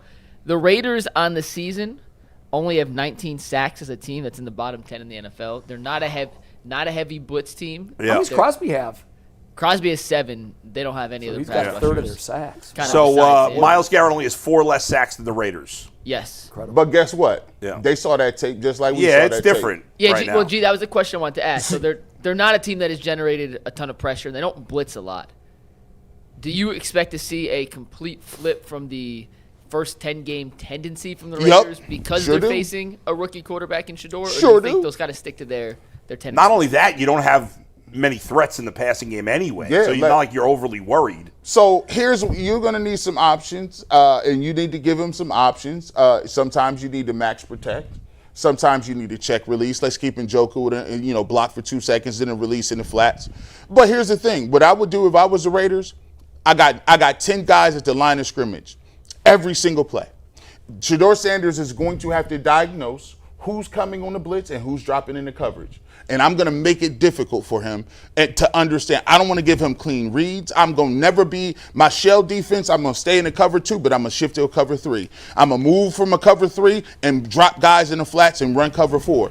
I'm going to give him a different look every single time to make him diagnose, hold the ball a couple extra seconds. I got Max Crosby. Maybe we get home. That's what I would do if I was the Raiders. If you're the Cleveland Browns, give him options. Hey, Shedeur. Hey, there's a check down. Here's a release valve. It's Harold Fannin on this play. Hey, here's Judkins on this. Matter of fact, they want to rush the passer. Let's catch them in the blitz. Let's run the tight end screen. Let's run middle screens. Let's get the ball out quickly. So if you miss a tackle, boom, boom, boom, we got some yards after catch. And by the way, get Jerry Jeudy involved. 50-50 balls, if you're going to throw one of those, I do agree with Sean King. If you want to throw a 50-50 ball, give it to the guy who's getting the most money. Get it to Jerry Jeudy. If you get him working and ready to go early in the game, he's going to play more. He's going to play harder. He's going to be more difficult to cover and get him going. I know Jeudy didn't have much statistically this past week, but I think he's played much better the last 2 weeks overall. Yes. And so, his effort on that first down play was massive. Great effort. By the way, before we move on, Mike, I'd like to play that clip. Yes. Oh, the Miles one? No, the clip from Adam Kaplan on Shedeur. On Shedeur? Yeah. Yep, we got you. This is Adam Kaplan. So Adam Kaplan, you know him personally? I worked with him for a long time. Yeah, I know at ESPN. very well. Yeah. Adam does a lot of stuff for SiriusXM, and I had him on my podcast this morning. If you want to hear the whole interview, check out my podcast at YouTube. But I just thought he had some interesting comments on Shedeur Sanders. Here's what he had to say. Players of Sanders' talent, he is talented. They don't drop to the 5th round because the tape's bad. The tape was good. It was everything else: social maturity overall. Some of his pre-draft interviews were not great. I'm being kind. Mm-hmm. And by the way, coaches share information with other coaches. Front office executives share information. Believe it or not, they talk. They're friends. Yeah. And things happen. And he dropped to the 5th. Now, Here's the thing with Shedeur. He obviously comes from a football family. We all know who his dad is. There's talent with this kid. Getting all the ones this week, I'm not absolving him from the way he played, but he came off the bench. Like he had no work with the ones. The way it works is talking to coaches over the years. The starting quarterback, if they are 40 reps in practice, he either gets all 40 or like 38 of them. Right. And it's only one game. And the good thing is it's not a weather issue here. Okay, This game is at Las Vegas. You don't have to worry about that. Let's see Shedeur develop. And I told people during interviews before the season started, I said, Shedeur will start by Thanksgiving. Trust me on that. There's no one on the roster who's good enough for quarterback. That's where we are. Let him play. The dude, here's what I like. He's not a running quarterback. He's got enough mobility to get out of his own way. Good size, good arm, really good touch on the football. There's a lot to like about him as a quarterback. The social maturity stuff, this has got to get better, and that's where it's at. I think it's a dead-on assessment. Yeah. He got all of it right. I always felt Adam was one of the most underrated NFL analysts we had. Yeah. He's plugged in. Right, He is a good assessor of what he sees, and I think he nailed all of that. And I think in talking about what you do with him, I've seen him throw the ball well on the run, both at Colorado and in his limited time here with the Browns. I don't want him to be a drop-back pocket quarterback. I don't. You've got to get him off that spot. If you roll him out, now he has another option to escape the rush other than running the wrong way. I told you Leroy was texting me in real time. Yeah. And the first thing he said when he came in is, look north, never look south. And I kind of chuckled because that's what we saw him do in the preseason game. And then the very first time his pocket collapsed, he looked south. Right. He we turned need and progress. ran. He has to make progress in that vein. Right. And Leroy was saying, I was hoping he had broke that mold from the preseason game to now. That's clearly burned into his DNA. It worked in high school. It worked in college. He thinks it's going to work here. It won't. So he said, now if you're the defense, you know exactly how to rush him. And Raiders saw the tape. We all saw it. We know what it looked like. If you sprint him out, and he's probably going to have to run to his right, but if you get him off his spot, I think he can be more creative. Because I said this Monday, he's not Michael Vick. When I asked, who does his game, he's like, I'm part Michael Vick, part Tom Brady. I don't see the Michael Vick, I don't see the Brady thing either, but he's not that guy that's going to make a 30-yard scramble when he's rushed. But I do think he can get positive yardage if he starts on the right side and not backwards. He has very good short yardage functionality in the pocket. If he learns to have the ability to have the awareness where he's not scrambling to try to figure out let's run away from people. He's scrambling to find different platforms, different avenues, different opportunities. Maybe I can make a play from this spot. To spread the ball up and down the field. It's kind of, and I'm not saying Patrick Mahomes, but Patrick Mahomes is not a runner. But when Patrick Mahomes is looking to extend, he's looking to put himself in a better position to hit a guy that he wouldn't normally be able to hit. 100%. So for me, I think Kaplan is spot on, and I think a lot of times you'll understand this as well. I like what he said about the social maturity, right? There's a lot of things that you don't quite understand until you're in the position. I've always said, everybody, long live the king's dead, I'm the new king, right? When you're the franchise quarterback and you're the starting quarterback, you're the king now. There's a lot of different things that you can't do that if you were just the general or the hand of the king or guys on the high council. I like the Game of Thrones if you haven't noticed. I hear you. When you are the king, you got to be judicious. There's some things you can't just step out and say. There's some things I thought he did a good job in saying, hey, listen, guys, please don't boo Dylan Gabriel. That's not what we're trying to do. He's on our team. We want to support all our guys. I think he's trying to show more maturity. Say, listen, I played horrible. You know what it is. It was terrible. I enjoyed being out there, but I got to play better. Those are the things that it takes time to get. And guess what? He has to get it on the run. I think one thing Coach Prime did say was, I guarantee this. He may play good or bad in this game against the Raiders, but it ain't going to be the moment. It won't be for the fact that he just shirks under the moment and cowers. That ain't what it is. Yeah. Mary Kay said it. He thrives in the spotlight. It's now how you go about doing it and how you go about this week building those bonds, because he just need a couple of dudes. The best thing about it is he can get in the locker room, and now he is the quarterback. Right. So you can go to Jerry Jeudy. You can talk to Tommy Reese. Say, hey, coach, what do you like on third down here? You could go to Myles Garrett and things like that. That's the development piece. Do you think there's any value, because it's so different preseason to regular season, but his first preseason game to me, I saw a lot of the positive things that I saw when he was at Colorado. Mm-hmm. And then in the second preseason game, I thought he just completely undid that, and he didn't look anything like that guy. Is there value in going back and looking at that tape, his first preseason game, and saying, oh, he really had success when he was doing this, and then just build the game plan around what he did well? All the tape is significant. Every single rep that he's taken. This is why when people say, I think people get messed up in a rep thing. This is called one-on-one.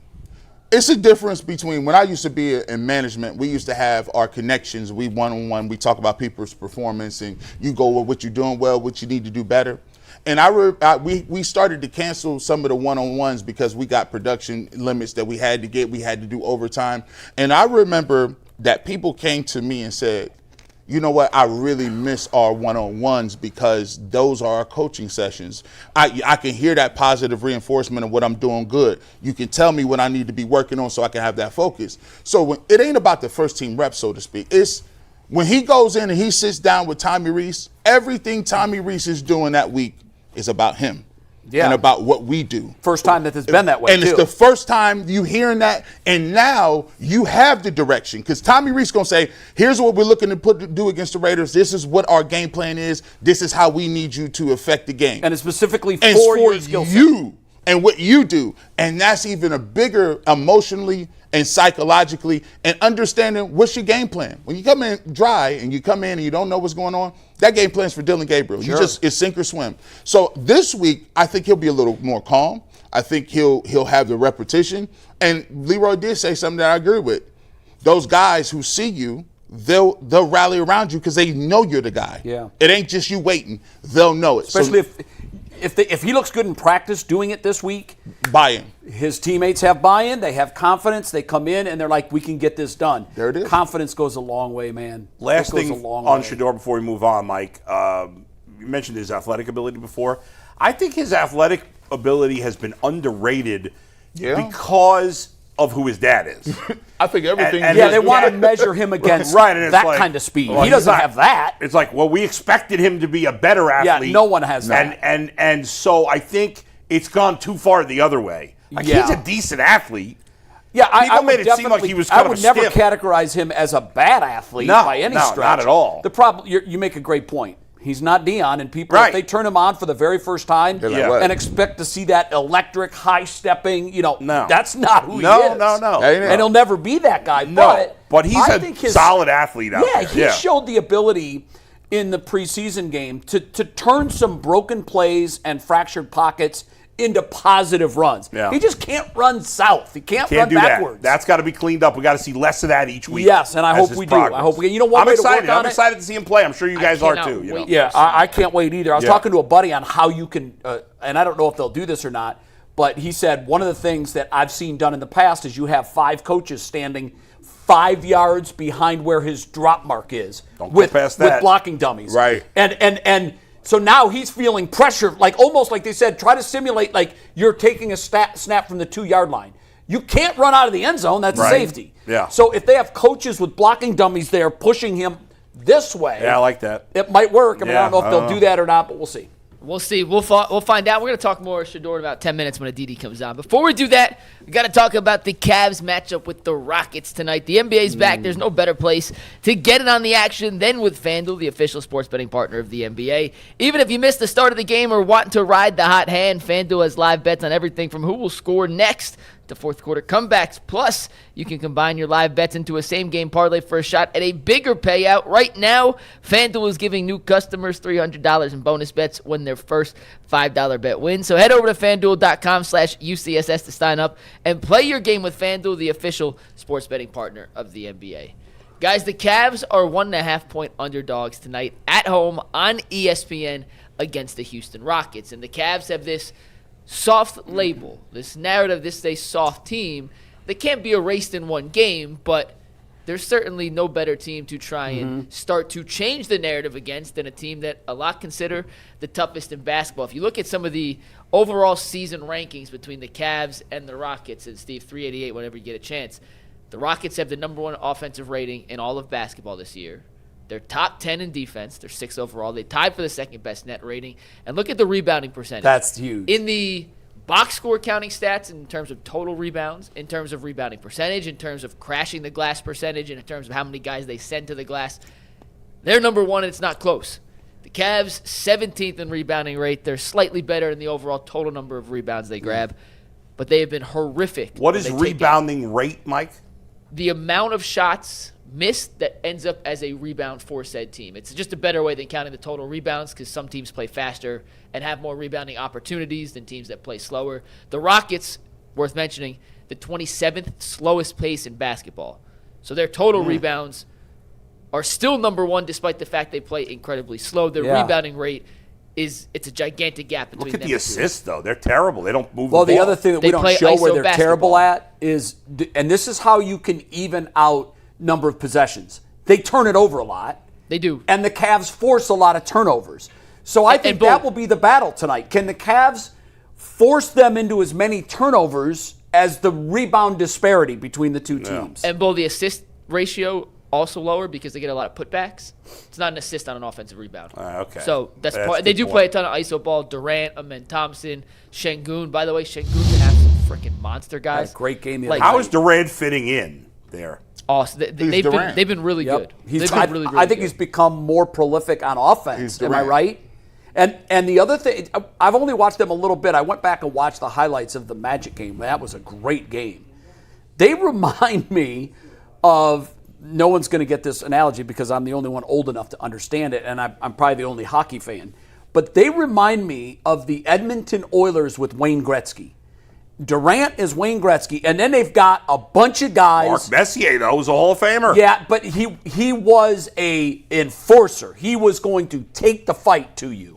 And Gretzky was a ballerina on skates. Oh, they protected him. Yeah. So he was the finesse scorer, and then they had 4 guys around him that just built a bubble around him, essentially. Right, yeah. And they played defense, and they protected him, and they made it possible for him to do his thing.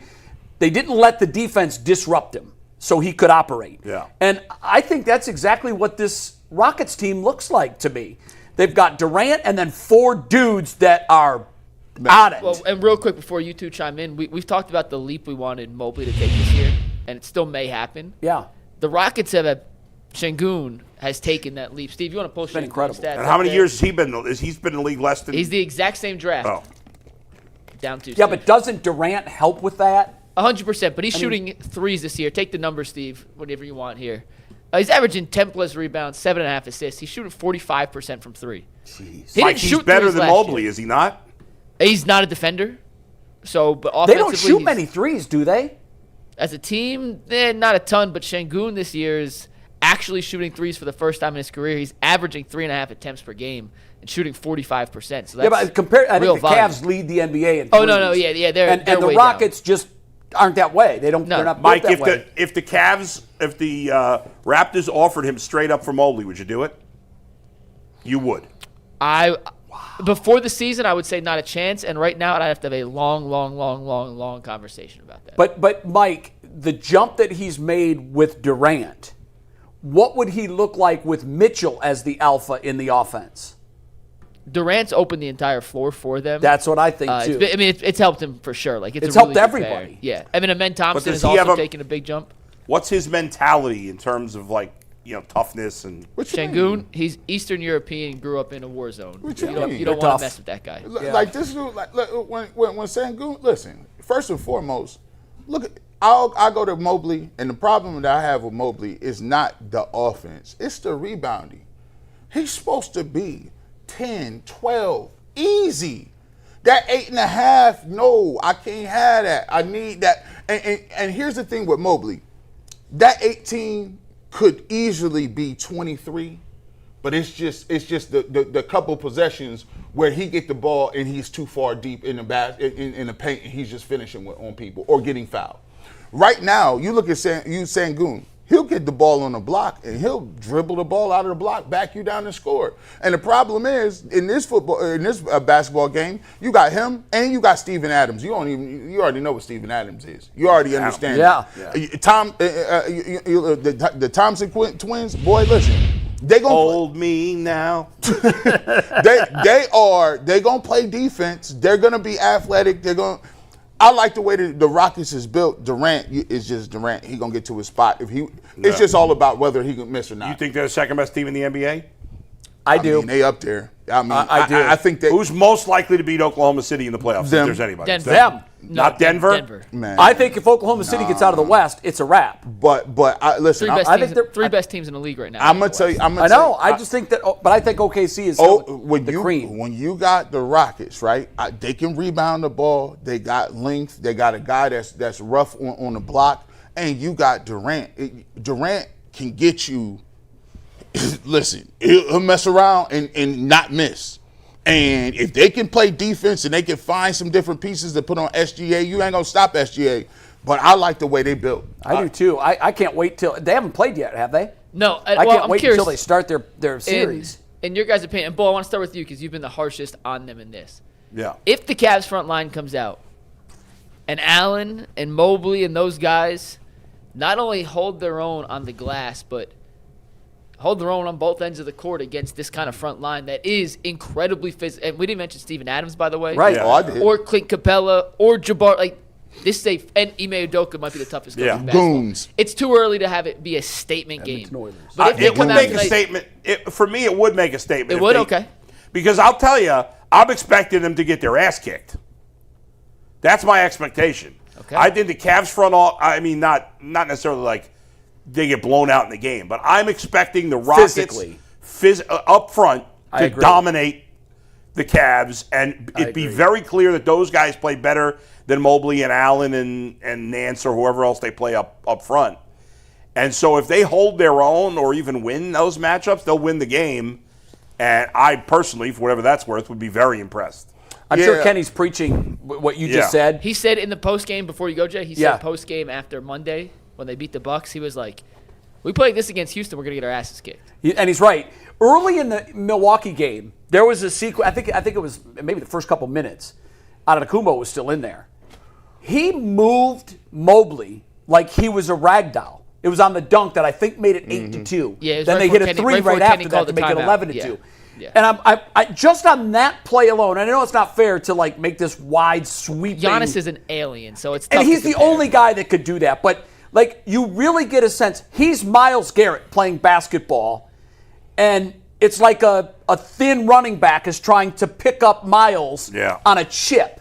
You know who's going to win that. And when Antetokounmpo got it in the low blocks there, I'm like, oh, this isn't going to be pretty. And he just shoulders through him like he's water. And we have got to be tougher against the Houstons of the world, OKC, and obviously Milwaukee. Denver. Because, I think we caught a break that Antetokounmpo went out. Oh, yeah, they probably would have lost the game. I felt like they would have lost that game just because he's so physically imposing. He's incredible. And we don't do well against those teams, and Houston is one of those teams. So, G, would you say this as a statement, kind of win if Allen and Mobley hold their own, or maybe not even a win, but a statement to change this soft narrative? I would. If the front court can actually hold their own. I would congratulate them. I shake their hand and come on here and be like, man, the Cavs showed me something. Right now, the way they're playing, and Kenny will tell you, right now, this season is going to end in a lot of decisions and heartbreak if they continue to play the way they are. Man, I'm just letting you know, but right now. Last year we overreacted to 15-0. I think this year people are overreacting to what are they 10-5? No. 10-5, yeah. Okay, so the reason I say that, and Mike, you're the guy to answer this question because you get this and I don't. But it seems to me that what Kenny Atkinson is working on early this season, and maybe he'll do it all through the season, I think he's fiddling with lineups, and I know there are injuries, but last year in the playoffs, I think it all happened so quickly and then they were done. I think there was an internal organizational pivot where they literally said, no, there's no trophy for 15-0, but we all got caught up in it. Like, use these meaningless regular season games to figure out who you need to be in April. Am I right? Is that what he's doing? I'm not sure if it's intentional, but it's kind of the reality with all the guys that have been in and out of the lineup. Maybe. Donovan said it wasn't after Milwaukee. It was after the game last week. They ended up losing, and he said, yeah, 15-0 is awesome, and obviously we'd rather be 15-0, but we didn't learn how to fight through any adversity last year. In the season, they got so far ahead of themselves, and then the win streak, and then the second win streak, and then the third win streak, and then chasing the regular season win total, that they put a lot of the development on the back burner because it was all about winning games and stacking wins on top. And at least this time around, he said we're learning, and he used Jason's quote, which means I know, Don, you're listening. What's up, Don? He said we're learning how to play with our right hand tied behind our back. We're learning to play left-handed early, which could pay real dividends down the stretch. Man, let me tell you, the reason I say that is, listen, there's seasons where you play and it's up for grabs. Let me tell you something. If you want to beat OKC, guess what? They got championship pedigree. They won. You want to beat the Denver Nuggets? They got Jokic. They got championships under their belt. You want to beat the Rockets? Guess what? The Rockets got Kevin Durant. He got multiple championships. Figuring it out, that's cool. That sound cute. But you guys are playing against top-notch guys who have been there, done that. So somebody has to step up and take that. And right now, you counting on Jared Allen and Evan Mobley right now? That's not going to get it done against that. So they better figure it out. But I don't think you can grow physicality. I think you are who you are. G. I agree. We keep waiting for Mobley to get this dog in him and for Jared to get this dog in him. And I think you're born with that. Either you got it or you don't. Even if they play well, I think we'd all be impressed if their front court, if our front court held its own. Yeah. But it still doesn't change the soft narrative, not from one game. No, you got to do it when it matters. Series, and if you can do it in a playoff series, then it carries over to next year. Games on ESPN tonight. Mike, how many teams in the West, in your opinion, this is the first time the Cavs have been an underdog at home in a while, right? How many teams in the West do you think are better than the Cavs? Definitively? Yeah. Right now, I'd say 3. Houston, Denver and Oklahoma City? I think those are the 3 best teams in the league, and then I think there's a line of demarcation, and everyone else is you could cluster a few together underneath. But who's the 4th best team in the West? Right now, the Lakers, they haven't had LeBron back. I don't trust their defense. Their offense is absolutely incredible. But I'm not sure Austin Reeves is a season-long 30-point-per-game scorer. But here's the bottom line. If somehow the Cavs are playing a championship against the Lakers, there's no way you're taking the Cavs. I mean, we're 15 games into the season. The way the Cavs are playing, no, but I think it's actually a pretty good matchup for Cleveland. Right, but you're not going to bet against LeBron, and you wouldn't bet against LeBron in that situation. I don't care if he's 50. Yeah, I don't think there's no chance. I think the Lakers are coming out of the West.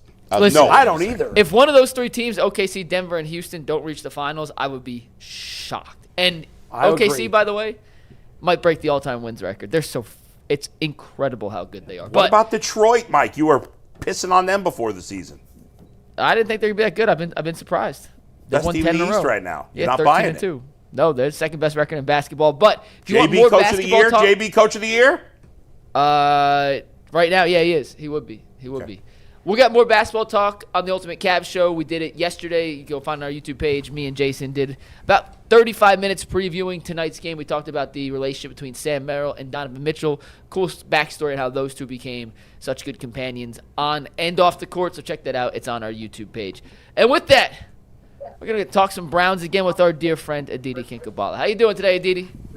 Hey guys, it's good I can't believe it's Jay. Jay, I haven't seen you in months and months. Aditi, I don't think I've seen you since last football season, to be honest. Is that how? Well, you look great. You look exactly the same. Well, I think that's a good thing. You do too. But boy, how the football narrative has changed here in Cleveland, right? Ooh. Maybe just a little.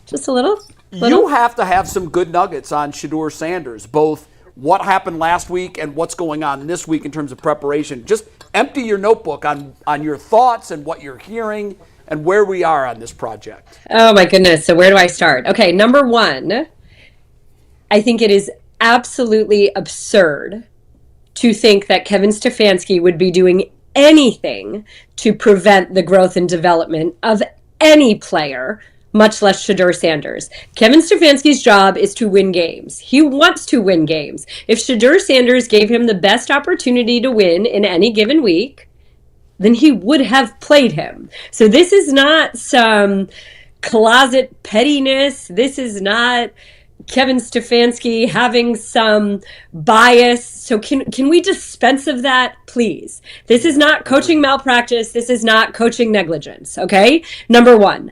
Number two, in fact, Kevin Stefanski has been so committed to Shedeur Sanders' growth that the start of the season, when Shedeur was always inactive on Sunday, he made sure that Shedeur had individual extra instruction every Friday and every Monday after practice. So yeah, we heard that during the telecast. telecast. That was interesting. I did not know that. And I'm pretty sure it was our crew that told you that. It was your crew. Yeah. Well, thank you, Jay. Thanks for listening to us. Appreciate that. Of course. But of course, look, I've covered the National Football League. I have been going to practices in the National Football League for 16 years.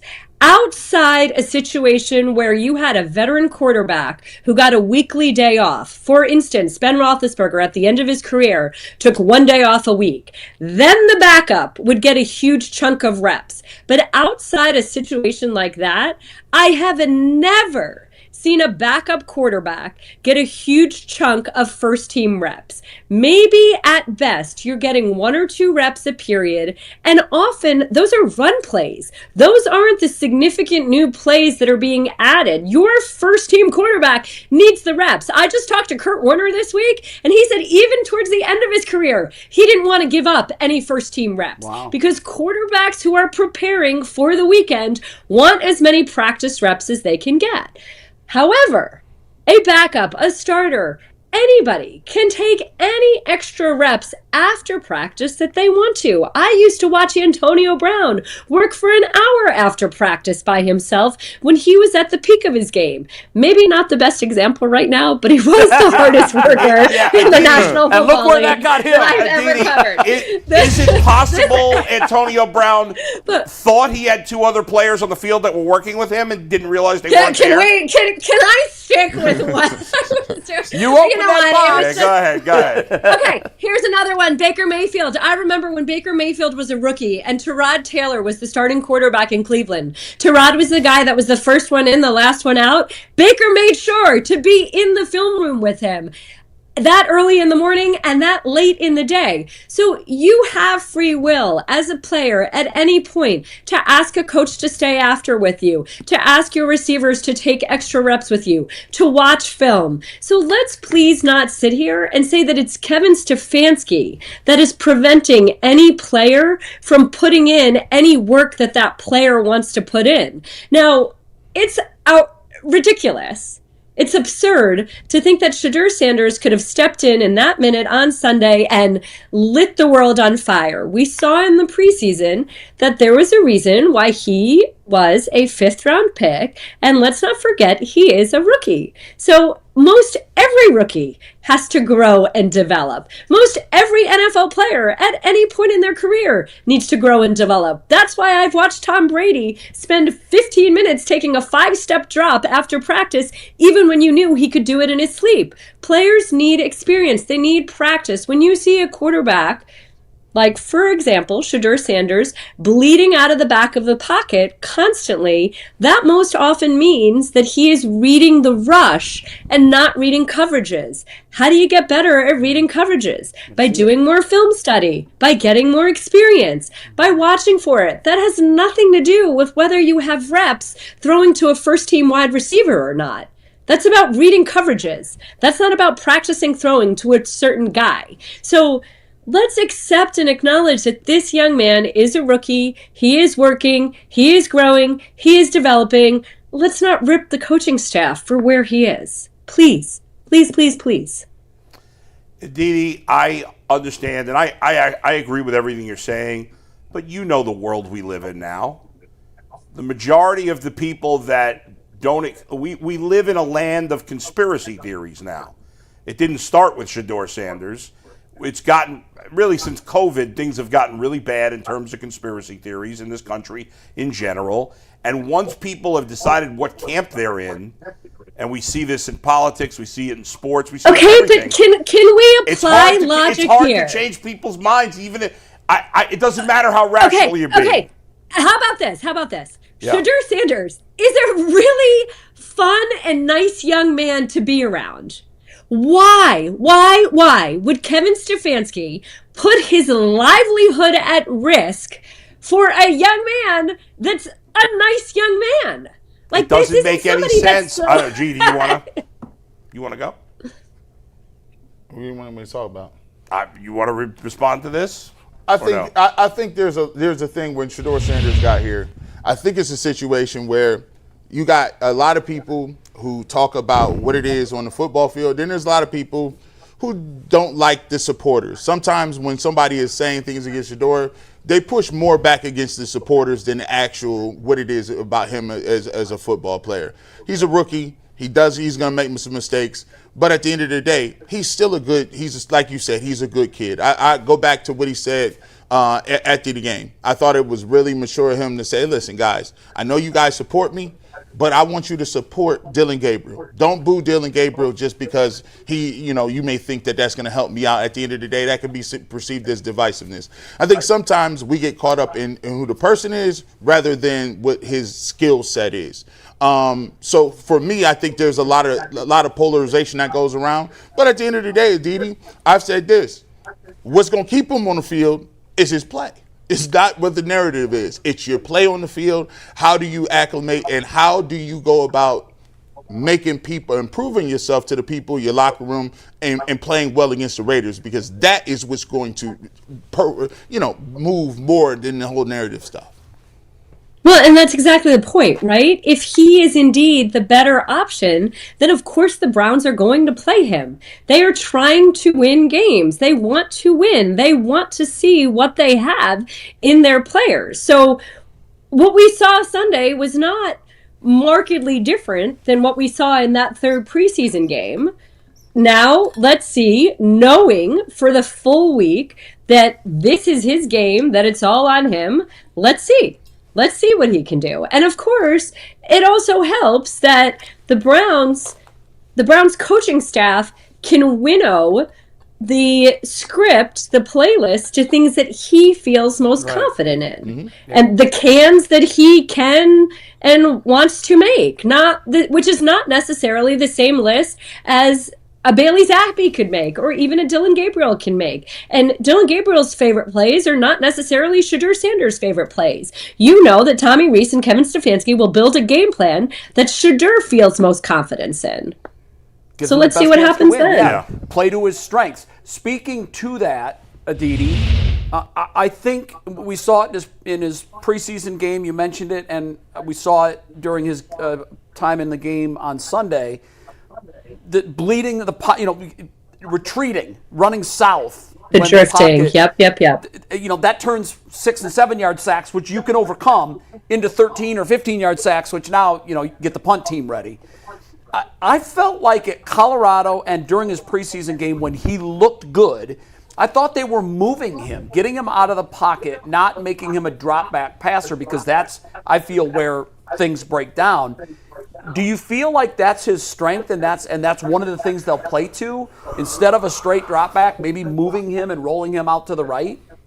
I think that is something that they would probably be inclined to do. We saw that in that first preseason game down in Carolina a little bit. But again, Jay, that's the whole point. If he does not yet feel extremely comfortable reading coverages, then don't have him standing in the pocket that much trying to read coverages, because he's clearly peeking at the rush, and that's why he's bleeding out the back of the pocket. So again, they have a week to figure out what are the things that he does really well, what are the things that he can gain some confidence in, and go ahead and do that. And if that is indeed rolling out more, then yes, we should probably see more of that. Of course, you run some risks there because Max Crosby closes a lot faster than a lot of edge rushers. Let me ask you this question. We just had Leroy on. How do you think he'll manage the emotions of starting his first game? Obviously, I have no concerns about that, G. This is you know what, from the minute that he was a young boy, he's always had presence. He clearly likes the spotlight. Let's go back to that first preseason game in Carolina remind me, guys, who was the special teams player with the scythe who was pulling his boombox? Pulling Shedeur. Shedeur had that boombox. You don't even call it a boombox. Whatever, that big, huge speaker. I'm aging myself, right, G? Whatever it's called.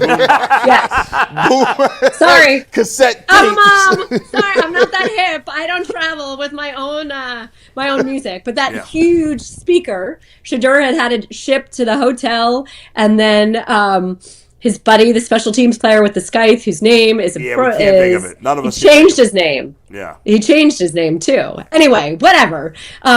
He was dragging it, and Shedeur was walking into the stadium to his own soundtrack. You know, he certainly likes the spotlight. He was great on the sideline with me afterwards. So I don't think that there's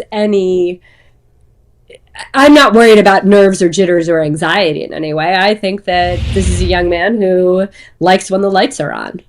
Aditi, one thing about Shedeur, and I'm not, I want to see, I'm not someone who's I'm one of the few people that I think has been neutral about this and show me, let's see what we got. I'm not putting myself in a camp like so many people do and just sticking with it. But what I will say, that as bad as he played, and he played bad for the most part in that half, when they had that final drive, I felt like with Shedeur they had a chance to tie that game. And if Dylan Gabriel were in there, I would not have felt that way. And maybe that's not based in any fact. It was just maybe a gut feeling. But he at least was in those few passes he threw, at least he was attempting to throw the ball downfield. Dylan Gabriel doesn't do that at all. Am I crazy, or are you buying what I'm selling? Is that a separate question, or do you mean in relation to this conversation? Am I crazy on this, or am I crazy in general? No, go ahead. You know what? I appreciate that you're saying that you're neutral and it really is about the play, but I think that sometimes it's very easy for us to create certain narratives in our head. Could there be a component of Dylan Gabriel sort of being cautious, being careful not to make a mistake that could be so costly because he is heady enough to know that this isn't an offense that has an enormous margin of error right now? Maybe there's some truth to that. I don't have the data in front of me. I do know that a few weeks ago I talked to Jerry Jeudy about getting the ball downfield, and he was pretty adamant to me that that's not something you can really blame on Dylan Gabriel or even the coaching staff. He said the reads are there, the plays are there, but if the read says that that's a bad play or that's a low percentage play or we haven't won our route, then why would he throw it there?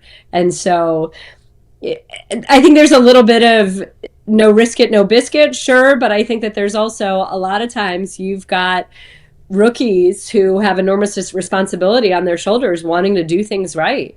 I mean, and not just rookies. Look, I'll tell you guys, I was just with the Jaguars, and this has kind of been one of Trevor Lawrence's issues. Last week, Liam Cohen kept saying to Trevor Lawrence, just rip it. Just let it rip. Just play loose. Don't be so stressed out. And Trevor had said to me, you know what? Liam's offense is more detailed. His scheme is more detailed. His installs are more intricate than anything he's ever been in. And he admitted he's sort of gotten a little bit hung up on how things should look because of how intricate and detailed everything is, that he doesn't just necessarily always trust what he sees and let the ball fly. And Liam Cohen had said to Trevor Lawrence last week, if you make a mistake, it's okay. We're in it together. You can't let this fear of throwing an interception paralyze you. But Trevor Lawrence is 5-6 years into his career? That offense is way more well-rounded than what the Browns have. You have a rookie here. You're not running the ball with this unbelievable authority. Your line hasn't been playing lights out. Yeah. Your pass catchers sure aren't beating anyone downfield in any way. Didi, I got to cut you off for a second, because what they're doing, this playing conservative is not working. They're 2-8. What do you got to lose? Sure. What do you got to lose? Well, I mean, that's the time to let it rip. Yeah, let it rip. You're That's losing. it. And so we'll see. I don't know. Hey, before you go, I don't disagree with you. I don't disagree with you there either. But before you go, give us a couple minutes. Give us a minute or two on Myles Garrett, because he deserves some love. He really is playing lights out, isn't he? Really tremendous. And I appreciate that he has not allowed the results to dampen his fervor or his fire. Right. Whatever it is that is driving him right now, whether it is frustration of where he finished in Defensive Player of the Year a year ago, whether it is a sense of, you know what, all I can control is my play, and so I'm going to control my play and see if that can possibly motivate others or push others, whatever it is. He's a beast. There's nobody, I was talking about this on the field this past week with a coach. There's not anybody in the National Football League that you feel on the field the way that you feel Myles Garrett. Mm-hmm. That's well said. Unbelievable. I think Aditi, I know he's talked before about wanting to win the Defensive Player of the Year award. I think at this point, I'd never say this publicly, but I'm putting him on the couch. I think he's looking around saying, yeah, here we are in the midst of another season that will not go well, and we're not going to get any team results. But now he's looking at the numbers and saying, if I can keep my pace up, I will break the all-time sack record. Shatter. And I think that's what he's motivated by, and also probably the likelihood that would get him a second NFL defensive MVP. And I think what he's doing is mitigating much of the argument last year, which was, how do you name a player or how do you award a huge individual honor to a player who played on a 3-win team? And I think that what he's doing is, I'm going to make my presence felt in such a way, I'm going to make my numbers so huge that that team record can't be used as a knock against me. And we talked about that yesterday. Very rarely does a player win that on an awful team. And I think to do it, you got to do something all-time great, and that's what we're watching. Aditi, we have 8 seconds. And Jay, I'm honest. I'll be honest, and I said it last year. That was part of what I thought, too. I had a lot of difficulty with my DPOY vote. I get one of those votes. Yeah, right. And I really struggled with this idea of rewarding a player whose team had done so badly. But I think it would, if I were to vote today, it would be different. Yeah, it would. Absolutely. 8 seconds or less, true or false, Ken Carman broke your finger. I sliced it. I sliced a huge chunk off. I was taking sweet potatoes on a mandolin slicer. It was awful. All right, feel better. It bled for 16 hours. Thanks, guys. Thanks, Aaron. Thanks, Jay, Dee. so good. Great to see you guys, Bull and G, but Jay, especially great to see you. I got very excited today when I looked at the rundown and saw that you were going to finally be We're afterthoughts. Yeah. We're afterthoughts. Felt lucky. Thanks a lot. Shout out. Thanks, Bye, Dee. guys. Didi. All right, guys, we got some super chats to wrap up today's show. First one comes from Trizzy and the Money, who says, G. Bush got the little flip swag on today.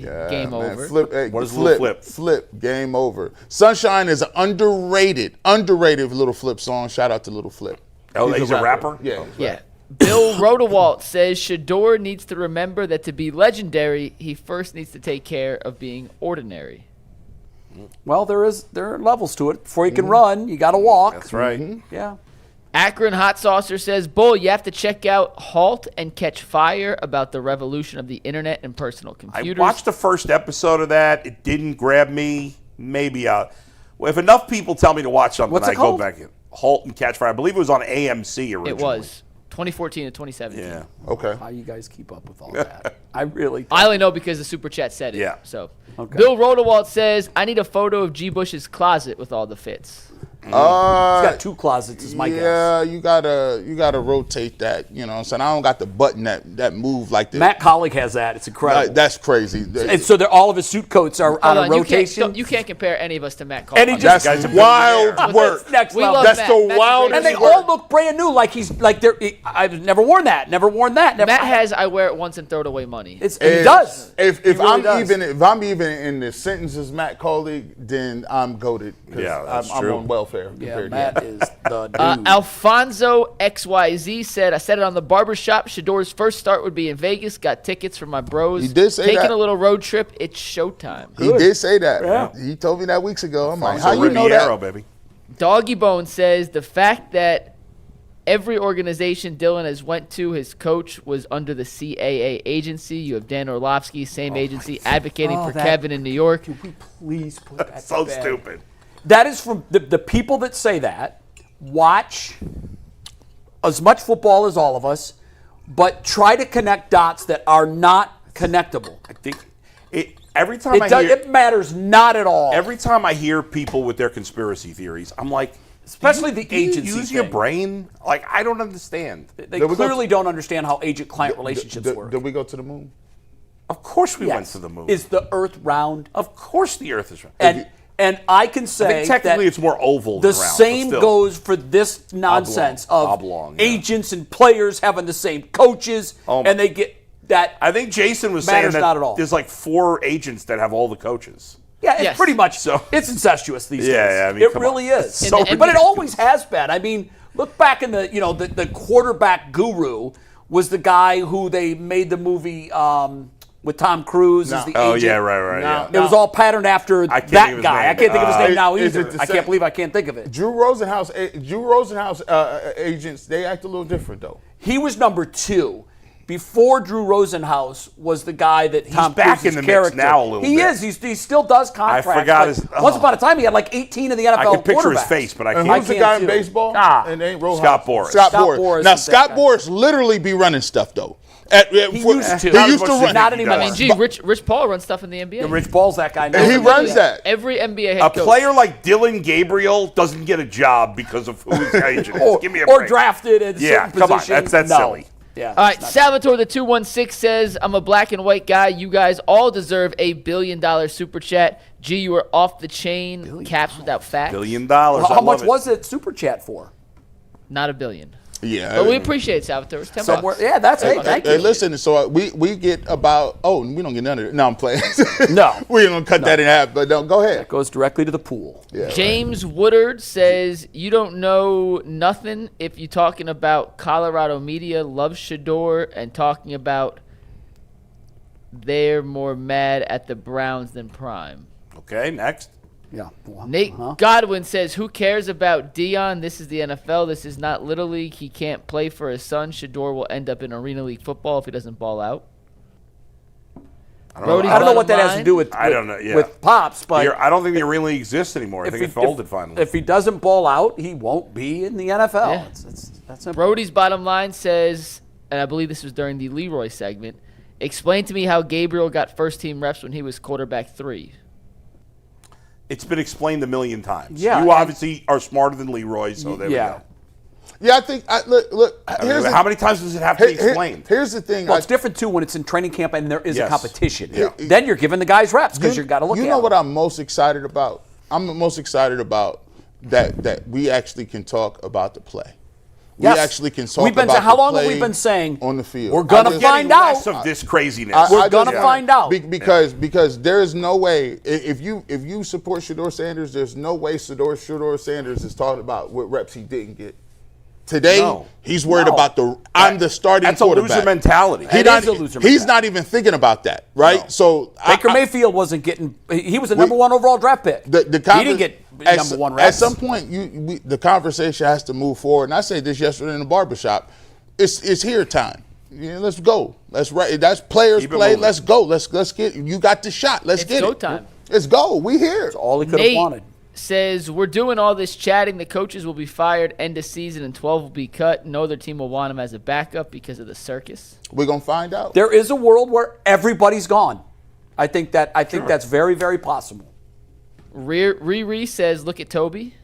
I have no clue what that's in reference to. What's up, Toby? Toby Keith? Triz says, Red y'all Solo love Cup. to say he is running backwards in the pocket, but the center looks like a sliding door on the line. Calm down, let the rookie show begin. The whole line looks like a revolving door. Yeah, that's going to be. They're all playing Ole. Yeah, and not just with Shedeur. They've done that all season. They've been doing that for 2 years. Yeah. Tevin Whitaker says, Miles is Michael Strahan with speed. Strahan wasn't slow. He wasn't slow, but he wasn't Miles. But what he has, Miles. But he's the freak combination of strength, size, and speed. All the above. You get that in any sport, and you've got an All-Pro. Yeah, you got. Yeah. He is. Next one comes from the one and only. He said, much about nothing. Shedeur deserves the same grace as DG, if not more. He's judging off 2 quarters. Still give him a chance to win in the situation. Agree. Hold your powder. Agreed. But I'm sure a lot of the people that are complaining about that were judging Dylan Gabriel after. That's just what I was going to say. I've always the Shedeur crowd was absolutely saying after one game. Now I'm not putting you in there because you did say I got to give this boy grace because my guy's going to need grace. I say if you can't get, I said I got to see if he play against Minnesota, whatever he do here. I got to see a progression. I want to see it get better. Body of work. Body of work, man. Yeah, you need. That's it. And you know what? It's going to be human nature to make these snap judgments after the Raiders game, good or bad. And we've seen quarterbacks have sustained success for a season, Jaden Daniels. And then all of a sudden, you look at them and they're like, what? Did they forget how to play football? C.J. Stroud. C.J. Stroud. There's a lot of examples of that. Trevor Lawrence is a guy that had struggles and success and struggles. Can I You got to figure it out long term. You can judge the games individually and not make it be the whole thing. It's one piece to the whole puzzle. Right. Peyton Manning threw 30-something interceptions. 28. Set the record. That's crazy. Set the record. He talked about it Monday night. Manning Cast. On the Manning Cast. We'll see you in overtime. Peace.